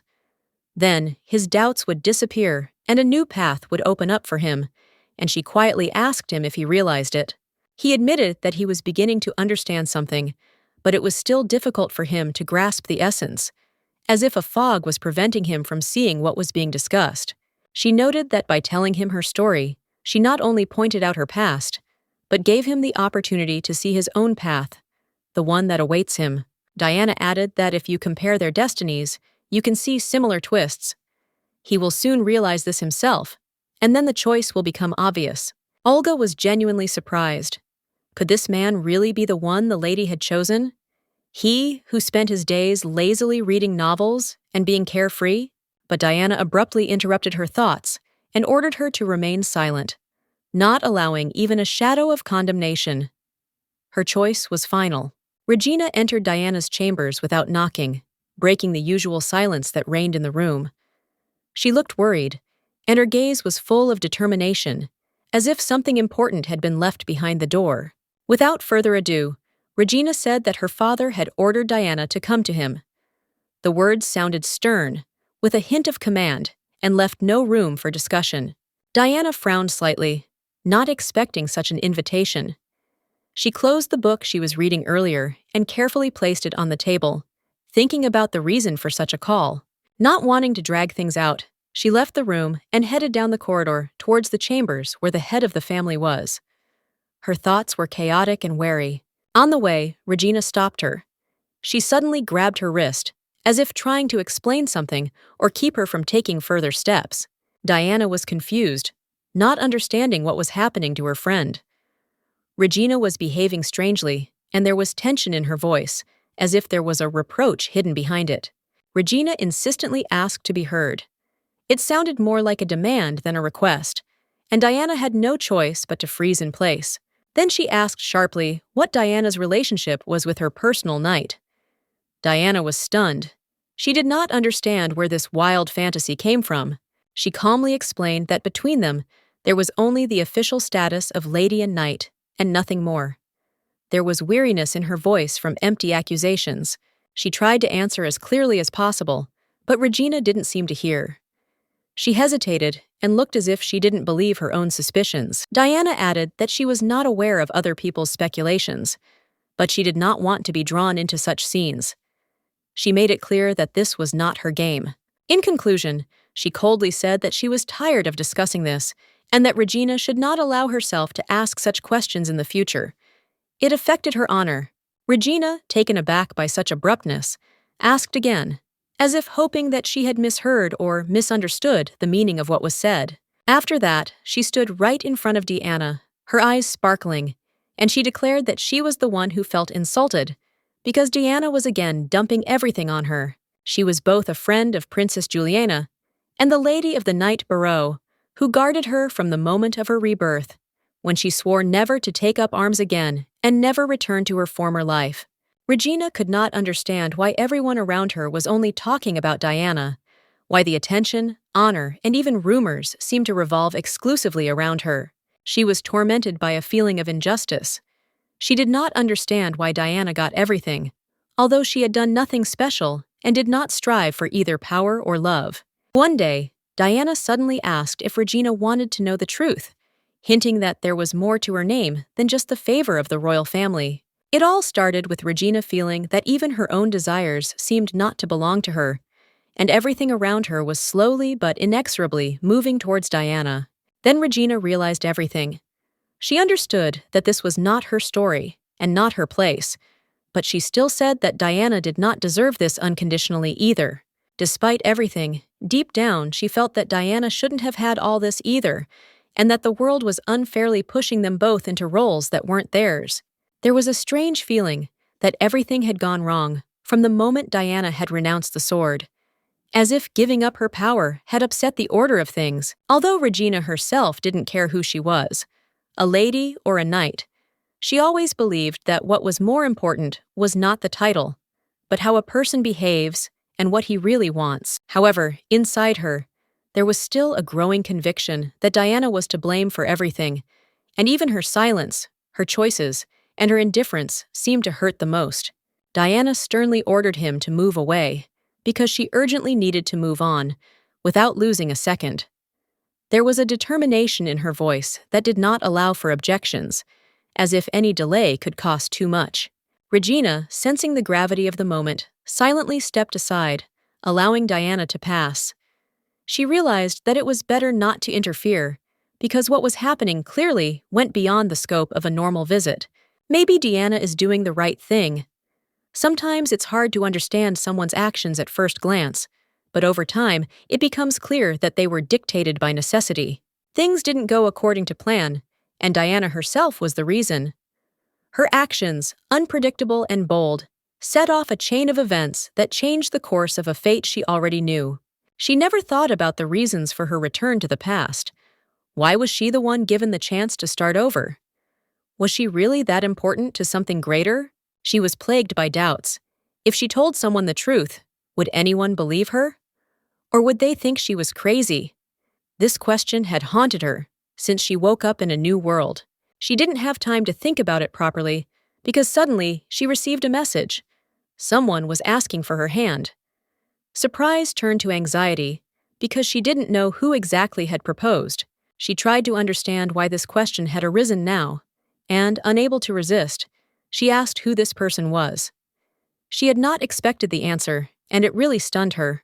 The father merely shrugged and said that there was nothing surprising about it.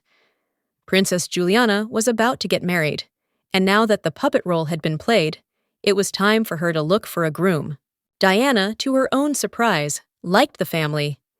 It was Viscount Badley, a man with a strange look who studied her too closely when they first met. At the time, she hadn't paid any attention to it, but now she realized that it was he who had been staring at her so persistently. His interest was too obvious, and now everything fell into place. In the morning, the butler ran in with the news, as always incoherently and without knocking. He addressed the lady, interrupting the silence of the room where Diana was just about to collect her thoughts. He asked if everything was okay with Lilia, the one who had grabbed her head and turned pale. Something bad must have happened, since even she couldn't contain her emotions. Diana immediately realized that everything she had tried to build had collapsed. It was a total and irreversible failure, and now she had to urgently decide how to get out of this situation. Diana lay in bed, feeling sleep slowly slip away. Her eyelids fluttered, and she weakly opened them, letting the morning light flood the room. She woke abruptly, as if from a deep, troubled sleep. The maid entered quietly, put down the tray of food, and noticed that the mistress looked very depressed. Probably, the reason was a strong shock. Everyone thought that she lost consciousness from stress. Olga, watching her, was not at all surprised. Marriage is a serious matter, and not everyone can bear such news, especially when it comes to unions between noble houses. However, Diana admitted that her excitement was not at all due to the upcoming marriage, but because of the identity of the groom himself, whose name came as a shock to her. She never thought that something like this could cause such a storm of emotions. Finding out who would become her husband was such a blow that her body could not withstand it. In this weakness, she found a certain comforting concern. She liked the way Olga brought food, the way she looked after her, as if she were a child who was ill, and yet something inside her seemed to have changed. Now she felt different, as if she had crossed some line, becoming part of the true people of this world. Suddenly, shouts were heard from the corridor, and the servant, not hiding his excitement, ran past, attracting the attention of everyone who was nearby. He quickly reported that the princess was looking for Diana, and urgently. The message was without unnecessary words. It felt alarm and importance. Kirill felt sincere gratitude for such a warm and respectful welcome. He was received with due respect, and he felt like a welcome guest within these walls, as if he were part of this country. He arrived as an official ambassador of the great empire of Hebirunia, which gave his visit special significance. The man reminded them of the allied obligations that required them to meet the representatives of the empire with due honor and solemnity. He was informed that there would be a banquet in his honor that evening, But before that, he was free and could devote his time to rest or personal matters, without limiting himself in his actions. Everyone was pleased with how the young gentleman handled his responsibilities. He did not betray the trust placed in him, and his upbringing and determination brought obvious results. When he volunteered to lead the delegation, he was overcome with excitement. He was well aware of the responsibility and high expectations that were placed on his shoulders. There were concerns, but the negotiations went smoothly. No one thought he would stay in business, but when he took up the sword for the first time, he proved otherwise and showed himself worthy. He then turned to his servant Walter, indicating that it was time to go to the private quarters to get some rest before the evening's official events. Now he was no longer just a young man with a dream, but a real knight who had justified the trust of the duchy and honorably carried the title he had been awarded. It was interesting to learn about the negotiations, but he just waved his hand. According to him, there was nothing special to discuss. Everything went smoothly, without complications or hitches. Everything went as smoothly as it had with her before. The negotiations ended successfully. The parties quickly found a common language and came to an understanding. The servant still could not believe what had happened, as if the dream had become prophetic, foreshadowing events that had now become reality, although it was difficult to comprehend. The gentleman was amazed and surprised that only now could he comprehend what was happening. The servant noted how difficult it was to immediately verify the events, because it was about the very lady he often spoke about. The lady was indeed extraordinarily beautiful. Her flaming red hair resembled a living fire, and her skin shone in the sun's rays, as if nature itself cared for her magnificence. He asked where this mysterious woman was now, and what she was doing, but Kirill replied that he himself did not know, and this secret further increased his interest. The servant noted that he had no idea where she was, and then cautiously asked why the master had not tried to find out more about it until now, since it seemed strange. After all, he didn't even try to find out details about her, and if he had been interested, he could have drawn unnecessary attention to her, which could have led to trouble. Kirill himself understood that it would be better for her if he did not interfere and did not show excessive interest, so as not to harm her peace of mind. The servant was slightly surprised by such reasoning and attentive attitude, because not everyone is capable of such care and endurance in such situations, and even Kirill himself did not learn to be so attentive and caring right away. This was a new side of his character, which he now diligently developed. The servant asked why the master did not show concern, although he knew perfectly well how important and difficult it was. He did not understand how it was possible to remain indifferent to such a question, especially if the soul was suffering. In response, Kirill ordered the servant to be silent, noting that he was surprised every time by a new side of his master, the one that manifested itself in unexpected words and actions, causing bewilderment and even anxiety. In addition, the gentleman noted that he probably felt some kind of divine power around him, emanating from the kingdom of Adele, like an invisible but tangible power influencing everything that happens. The servant tried to understand what exactly was meant by this power of God, the very one that lives in people and sometimes manifests itself in unexpected forms, causing respect and fear at the same time. It seemed to be related to the bright aura that the gentleman had possessed since early childhood, as if this light accompanied him everywhere and was an integral part of his being. However, the lady's power was a little different. Her origin was different, more mysterious and complex, and in the distance, according to rumors, there was also a person who possessed similar divine power. In the conversation, they decided not to delve into boring and complex topics, but rather to focus on the story of the lady herself, a woman whose strength was obvious and undeniable, causing admiration in everyone who saw her. None of those who met her could compare with her in strength. The master had never yet met a person whose spirit and power surpassed hers, which spoke of her exceptional position. The whole world seemed to freeze and fix its gaze on the lady at the moment when she swung her sword. Her every step, every movement was filled with grace and confidence that was impossible not to notice. She was both strong and beautiful, possessing a rare combination of power and grace that made her truly captivating and attractive to those around her. After these words, the man pointed his finger to the side and asked if she really was there, in that very territory that was being discussed, wanting to confirm his suspicions. When Kirill looked in that direction, he could not hide his fear. What he saw exceeded all his expectations and caused him anxiety, which he could not fully control. Indeed, there were very beautiful ladies with fiery red hair, whose beauty and strength seemed to frighten and attract at the same time, leaving a deep impression on every witness. The servant noticed that the people she described were exactly like what Kirill had told her. He noted that their behavior and manners were completely consistent with how her acquaintance from the duchy had imagined them. Kirill warned the servant not to make noise and to behave modestly. The servant noticed that her clothes stood out and did not at all resemble the typical knightly uniform that he was used to seeing in this place. He couldn't understand why she was here, when according to the schedule she was supposed to be at the training grounds where knights and warriors usually had classes. The servant wondered what kind of unusual clothes she was wearing. He noticed that the gentlemen around her raised their voices, and the girl herself looked as if she had come from the distant empire of Hebirunia. Mrs. Diana was glad to have the opportunity to meet him.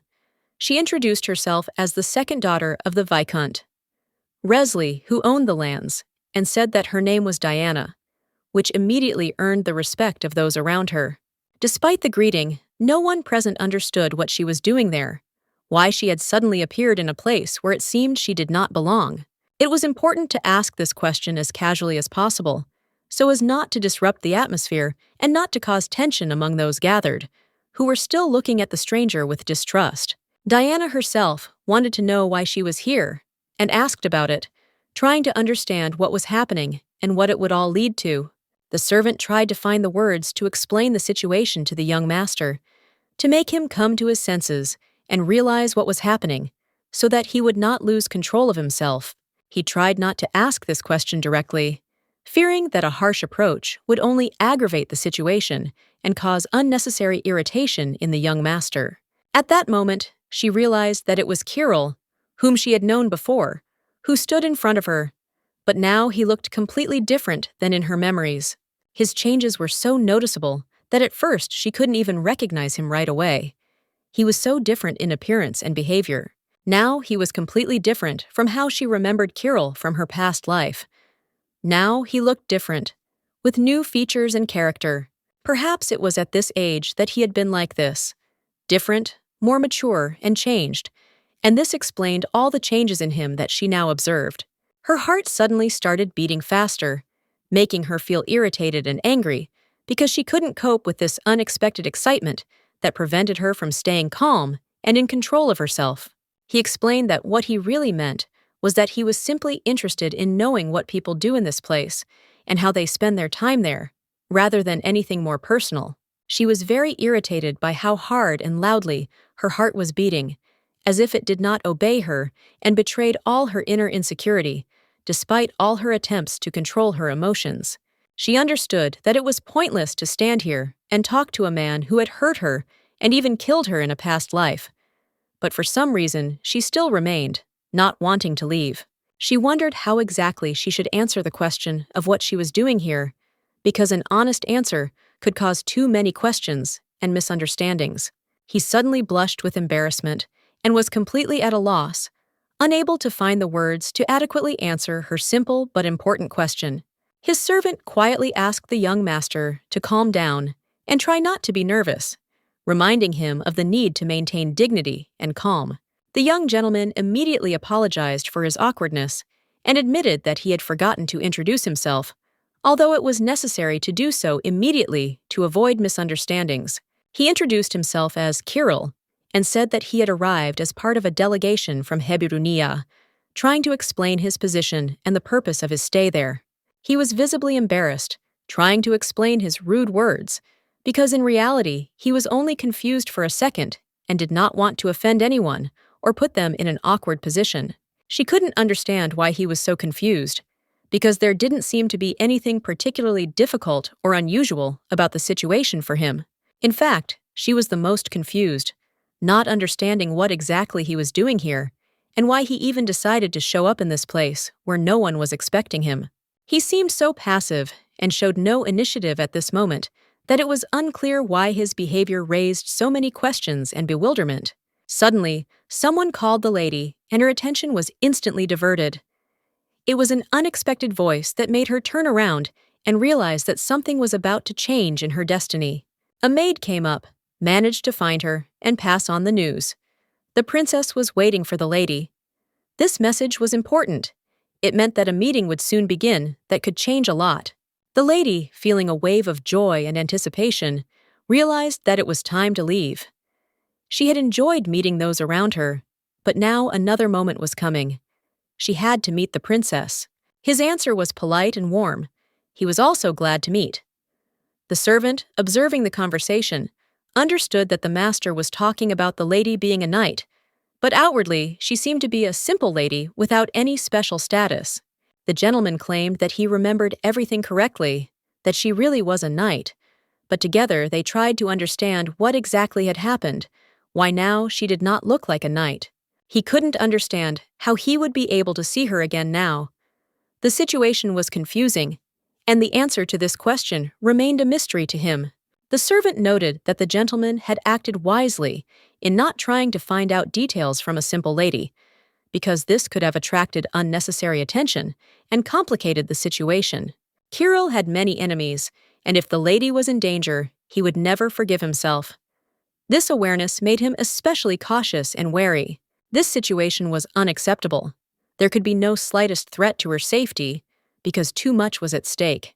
She had to remain safe and belong only to him, and her gaze and attention had to be focused exclusively on him, which meant complete trust and protection.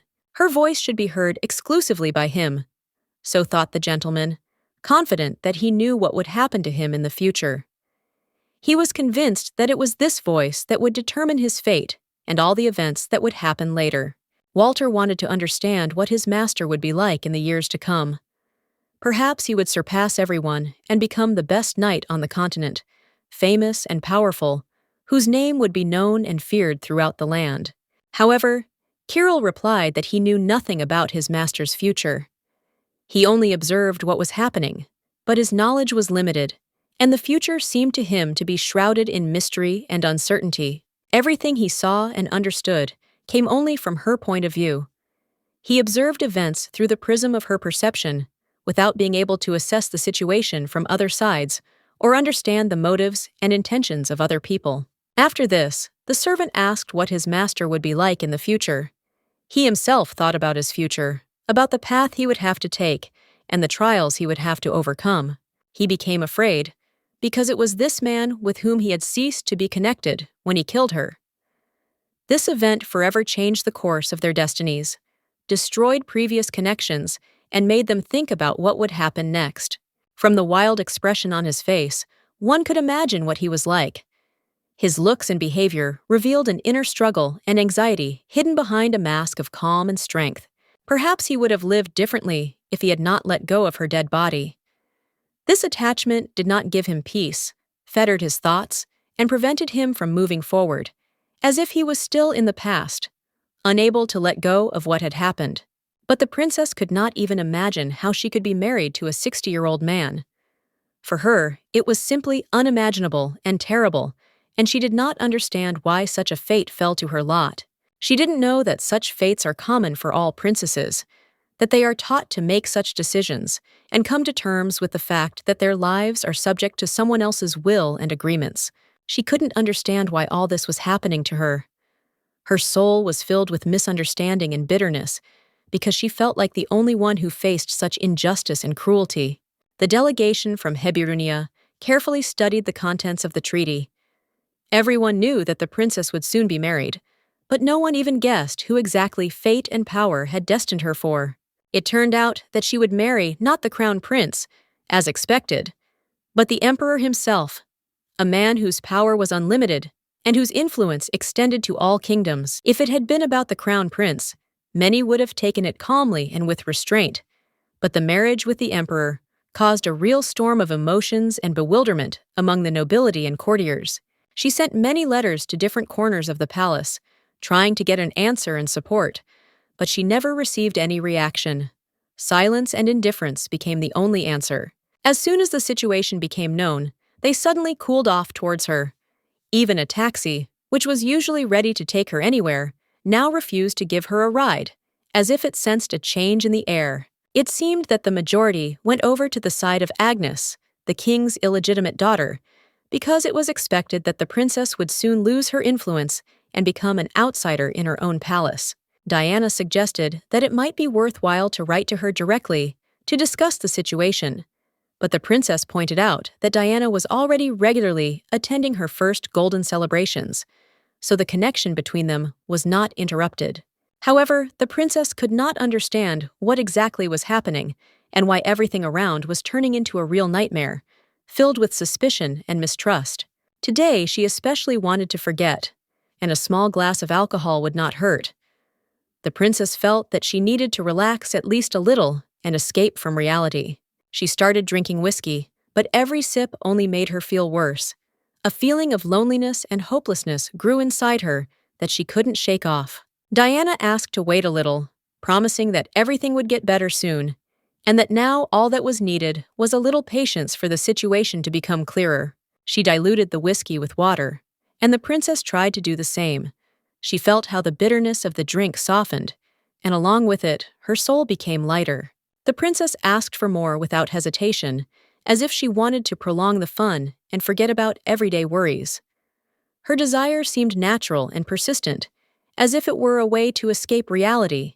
Diana didn't know how to react to such pressure, but she kept pouring, trying to remain calm. She was slightly embarrassed by this, but refusing would seem strange, so she poured again and again.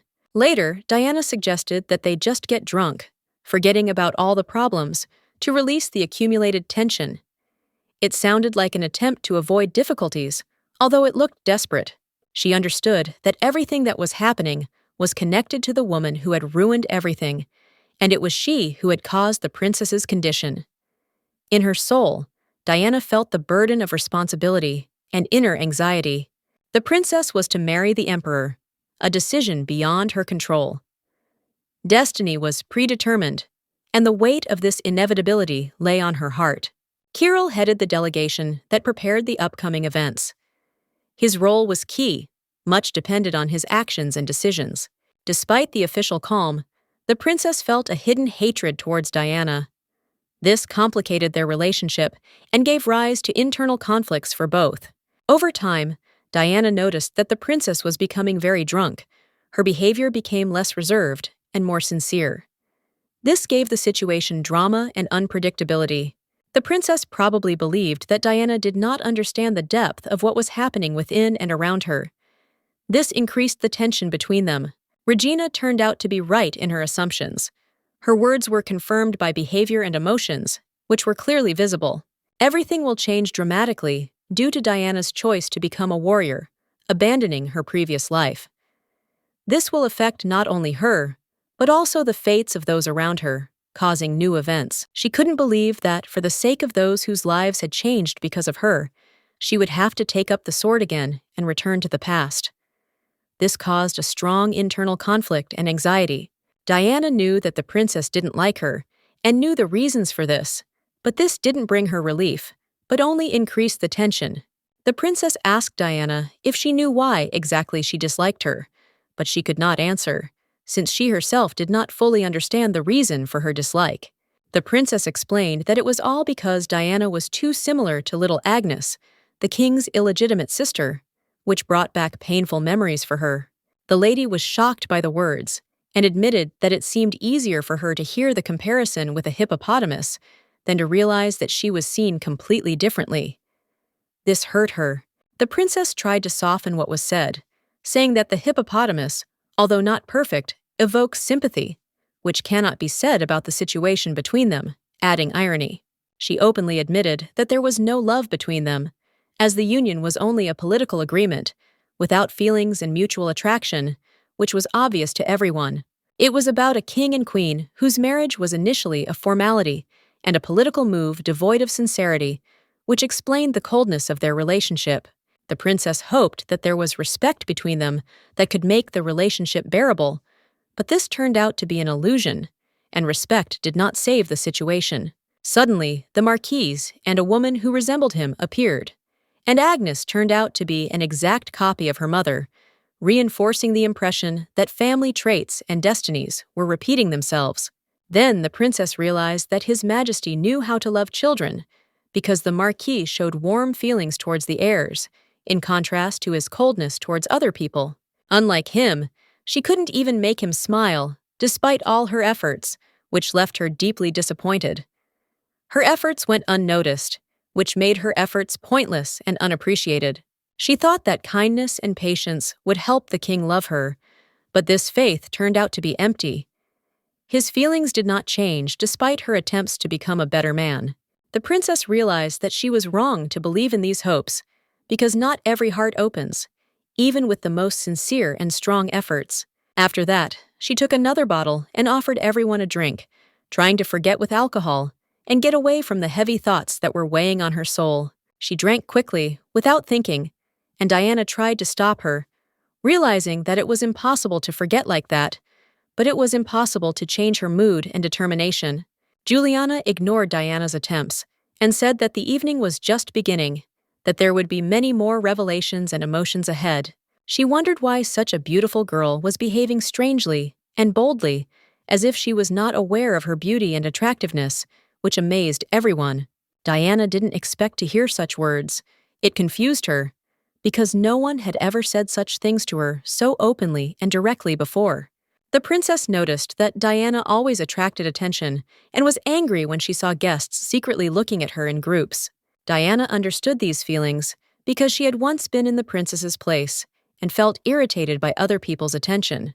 The princess had spent many years trying to earn the love she considered hers, and it had exhausted her and made her life bitter. Because of this, she became cold and harsh, even telling Diana that she didn't like her and that she hated her for no reason, hiding her true feelings. However, it was Diana who was the only one who played chess with the princess, brought her novels, and was not afraid to make comments to her.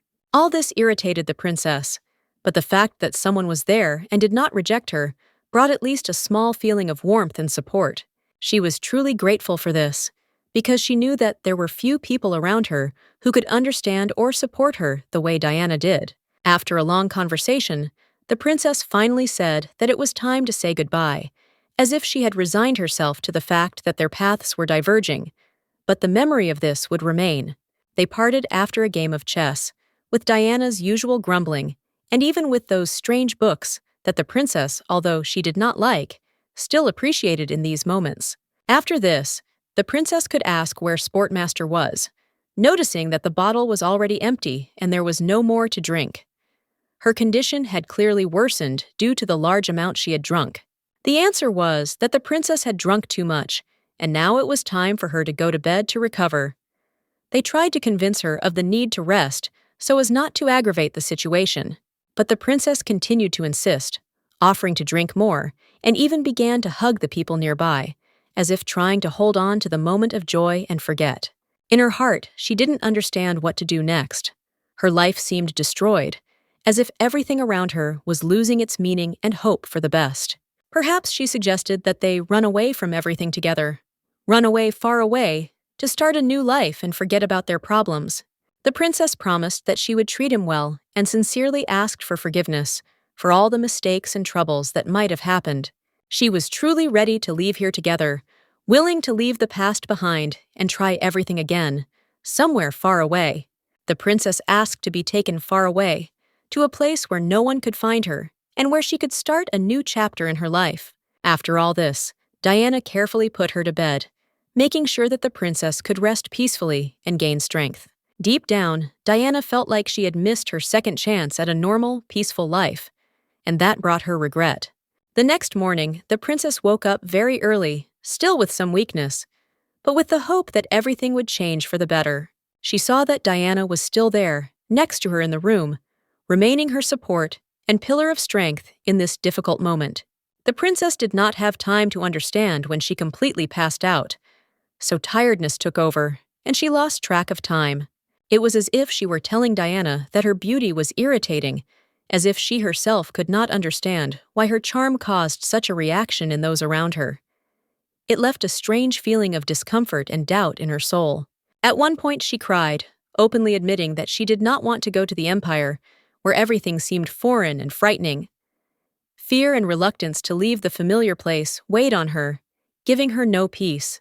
She felt stupid, knowing that she had acted thoughtlessly, and this feeling of her own inadequacy gnawed at her from within, like a heavy burden that was difficult to get rid of. She could not understand how she had uttered those awkward words, which now seemed so absurd and wrong to her that she wanted to forget them like a bad dream. After this, she had an idea, and so the princess pretended to be asleep, trying to hide her thoughts and feelings from those around her, as if hiding from reality behind closed eyelids. Diana simply looked away, noticing that the princess was not actually sleeping, and this caused her slight surprise and alarm. She understood that her companion was trying to hide something. Diana asked how the princess was feeling, but she tried to ignore her, not wanting to show weakness or discuss her experiences with anyone. She was very ashamed of her behavior yesterday, which seemed inappropriate and stupid to her, and this feeling made her avoid the gaze of others so as not to face condemnation. Diana, looking straight into her eyes, said that she knew that the princess was not sleeping, and this admission made her feel even more vulnerable and open. The princess stretched, trying to get rid of the tension, but immediately felt a sharp headache that deprived her of strength and concentration, as if everything around her had gone dark. Diana asked to wait a little, promising to bring warm water with honey to help ease the condition and calm the painful sensations in the head a little. But the princess suddenly grabbed Diana by the dress, and she thought that she wanted to run away or somehow move away, which caused her mixed feelings of misunderstanding and anxiety. Diana could not understand what was happening to the princess. Perhaps she had not yet recovered from what she had experienced and was still in confusion, which prevented her from behaving normally. The princess could not understand what exactly was being discussed when Diana spoke, and so she asked what had happened the previous evening, trying to understand the situation. Diana replied briefly that she was about to set out, intending to leave this place and move on, without further explanation. The princess still did not understand what kind of trip was planned, and then Diana clarified that if she was afraid to go alone, then she was ready to accompany her to the Empire to support her. In the end, the princess was left in complete shock when she later heard the details and realized the true meaning of Diana's words, which seemed strange to her. Diana admitted that this was her response to the sincere confession that the princess made the day before, and she wanted to show her attitude with this. In life, people usually quickly get used to new circumstances, know how to adapt, and find ways to live in changed conditions without strong shocks.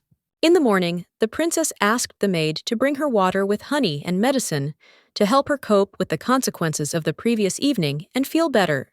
The maid thought that the princess had already drunk everything and said that she would soon bring something else, carefully trying to ease the condition. This was even for the best, because the princess decided that now it was time to teach the Viscount a lesson, put him in his place, and then he would leave the country to avoid further problems. She had been putting this moment off for a long time, but now it was time to leave here and start a new chapter, despite all the doubts and fears. However, before leaving, she noticed Kirill, who was nearby, and this immediately raised questions and concerns in her. She wondered what he was doing there, because his behavior seemed suspicious and illogical in this situation. Soon he noticed her himself, standing in the rain, as if waiting for something important, and their eyes met at that moment.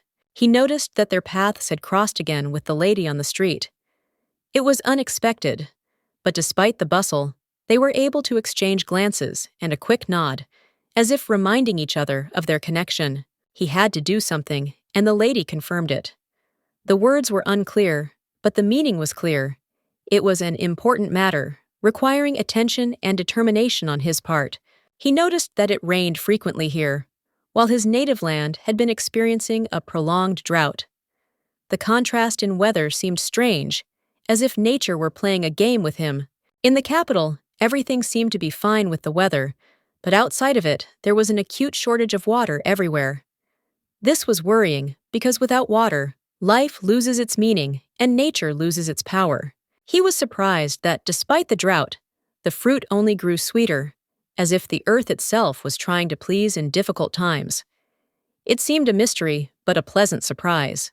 After that, he asked if the lady would like to try the fruit sometime. His question sounded cautious, with a little hope, as if inviting her to share this small gift of nature with him. The lady was embarrassed, not expecting such attention, and at that moment the maid approached her, interrupting them for a moment with her appearance. The maid addressed those present with the message that she had brought medicine, and after that, Diana said goodbye to them and left, leaving a quiet feeling of incompleteness in the air. Inside her, her heart began to ache again, not obeying her, and beating in an unpredictable rhythm, reminding her of the feelings she tried to hide and not notice. He hurried to the young gentleman and was surprised to find that he had been standing motionless all this time, as if he were expecting something important that he himself did not yet know about. Walter searched for him everywhere for a long time, not knowing what could have happened. He was worried and trying to figure out why he had disappeared, but there were no traces yet. His whole mood was focused on searching. The gentleman reported that the fruit intake did not bring the desired result, and nothing worked. Plans related to this had to be postponed, since nothing gave the expected effect. Diana had an important matter to attend to before leaving for the Empire. It was something necessary and urgent, requiring her attention and preparation in advance. Meanwhile, Baru was almost at his limit. His strength and patience were dwindling, and it seemed that he was on the brink of not being able to endure the current trials any longer. It seemed that a turning point, a transition to a new level, was about to arrive, but Diana could not cross the invisible barrier holding her back. This obstacle remained insurmountable. He saw no end to what was happening, and he did not understand how much longer he would have to wander and struggle before the situation would change. The feeling of infinity was pressing on him. He needed to stay close as quickly as possible to protect Lady Diana. His job was to stand guard and ensure her safety in any situation. Diana herself suddenly approached from behind. Her appearance made him start and focus, switching his attention from his worries to her. He was startled, turned around abruptly, and saw Lady Diana standing in front of him. Her sudden appearance took him by surprise, but he immediately realized who it was. He asked what was wrong with her clothes, and Diana explained that this was the outfit she needed to wear to go where she was going. It was important and reasonable. He was surprised and asked where exactly she was going, not even feeling how close she had come. His attention was too distracted to notice her approach right away. Even though she hid her aura, he was surprised that he could have missed her so close and not noticed. Apparently, he was too focused on his thoughts and feelings to notice what was happening around him. He agreed without objection, and the lady asked him to follow her, leading her carefully and confidently, as if leading to something very important and personal, requiring complete trust and attention.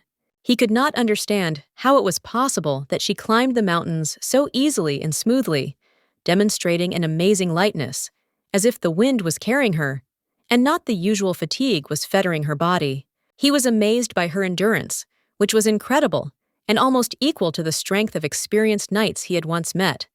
Such resilience seemed almost superhuman. He knew that he had not come here by chance. This was her secret place, where she sometimes retreated to be alone with herself, to hide from the world and from all the worries that surrounded her. He had no idea that there was such a secluded place nearby, hidden from prying eyes, full of silence and tranquility, like a separate world among the endless bustle.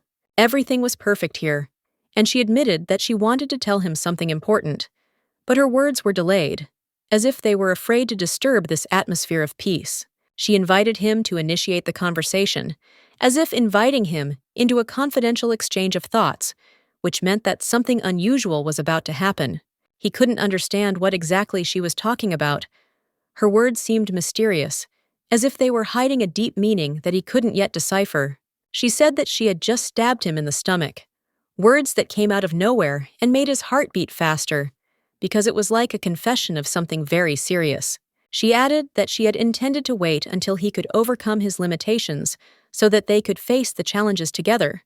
But now everything had changed. Circumstances had developed in such a way that now the moment had come when he could no longer hold back. He had to overcome that inner wall that had been preventing him from moving forward for a long time. It was that very wall that he could not overcome on his own, but now the time had come to destroy it in order to free himself and become stronger, to take the step that had long been postponed. Her movements were filled with grace and elegance, Every gesture seemed precise and beautiful, like a dance that fascinated and attracted the eye.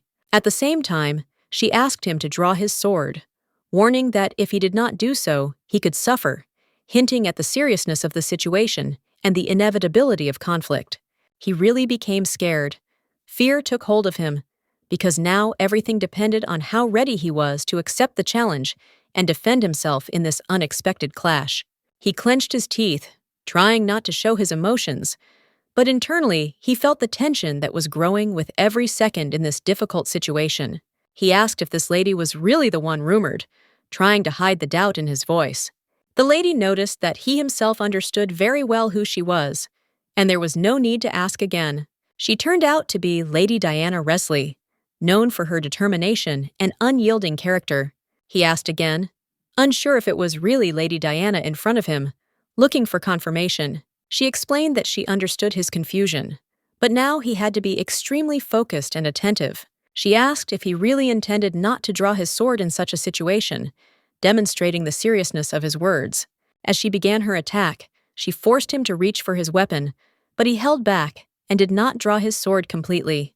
Her movements were swift and dexterous, demonstrating a high level of skill and speed. She noted that he was still relaxed, which betrayed his internal state and lack of readiness for battle. She insisted that he draw his sword to be prepared for any possible developments. He could not understand how to point a naked sword at the lady he served and to whom he owed respect. She quickly explained that it was her actions that would cause him to draw his weapon, putting him in a difficult position. Having decided to use her power and influence, she moved to active actions, demonstrating the seriousness of her intentions. Despite the pressure, he remained firm and was in no hurry to reveal his weapon, maintaining internal control. He could not understand where people who had never held a sword got such strength and confidence in battle. He ended up falling to the floor, feeling weak and having difficulty breathing after the intense confrontation.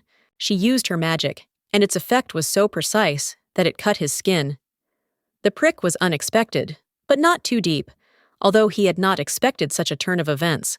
The wound was small, but it was a surprise to him because he hadn't expected her to take such a step. He had to rethink the whole situation because her magic was effective and unexpected. He realized her intentions, felt what she wanted to convey through this action, and internally understood what had happened. His thoughts became clearer, and he agreed with her position, although the words were unspoken. It became clear that he understood what she wanted to achieve, and he did not resist this realization. His internal attitude towards her and what was happening changed, and he began to perceive the situation differently. In the end, he decided to draw his sword, thereby showing the seriousness of his intentions, and made it clear that he was ready for a real confrontation, with no intention of retreating. She remarked that this should have been done much earlier, and there was a quiet remark from her side that now everything would be different, and the game would begin in earnest. This time, she was not going to give in or give in. She was determined, ready to fight without compromise. Asking him to concentrate, she began to act, feeling slightly dizzy but not losing control of the situation. She attacked his legs with lightning speed, and he didn't even have time to react to this unexpected blow, which gave her an advantage in the fight. After such a maneuver, every step became dangerous, and if he stumbled, it would mean death. Because the balance on the battlefield became critical, his chances of recovery and regaining his strength seemed dim and uncertain. No one knew if he would be able to come to his senses in time. His gaze was cold and firm, like the gaze of a commander who does not allow himself to show weakness and expresses strength and determination. She ordered him to stand up, which was just the beginning, and he even mistakenly called her commander, which showed his inner respect and perception of her strength. It was incredibly difficult for him to restrain himself, while the lady sat calmly and confidently, as if this whole conflict did not affect her at all. She admitted that she had not experienced such tension and excitement for a long time, so much so that she even turned pale from worry. He noted that if her abilities in swordsmanship were so outstanding, it was unclear why she had never picked up a weapon, since she could have become a magnificent knight. The lady replied that she hated swords with all her heart, and this was the reason for her refusal to touch them even in her thoughts.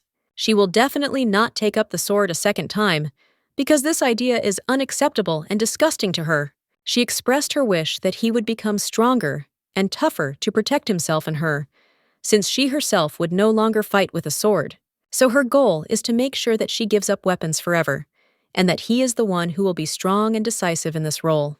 He introduced himself as Baru, confirming that he would follow her orders and make sure she never had to pick up a sword again. She appreciated this attitude, noting that this was the approach she really liked, although there was some reservation. He assured her that he would accompany her on her way back, showing concern and a desire to help her get there safely.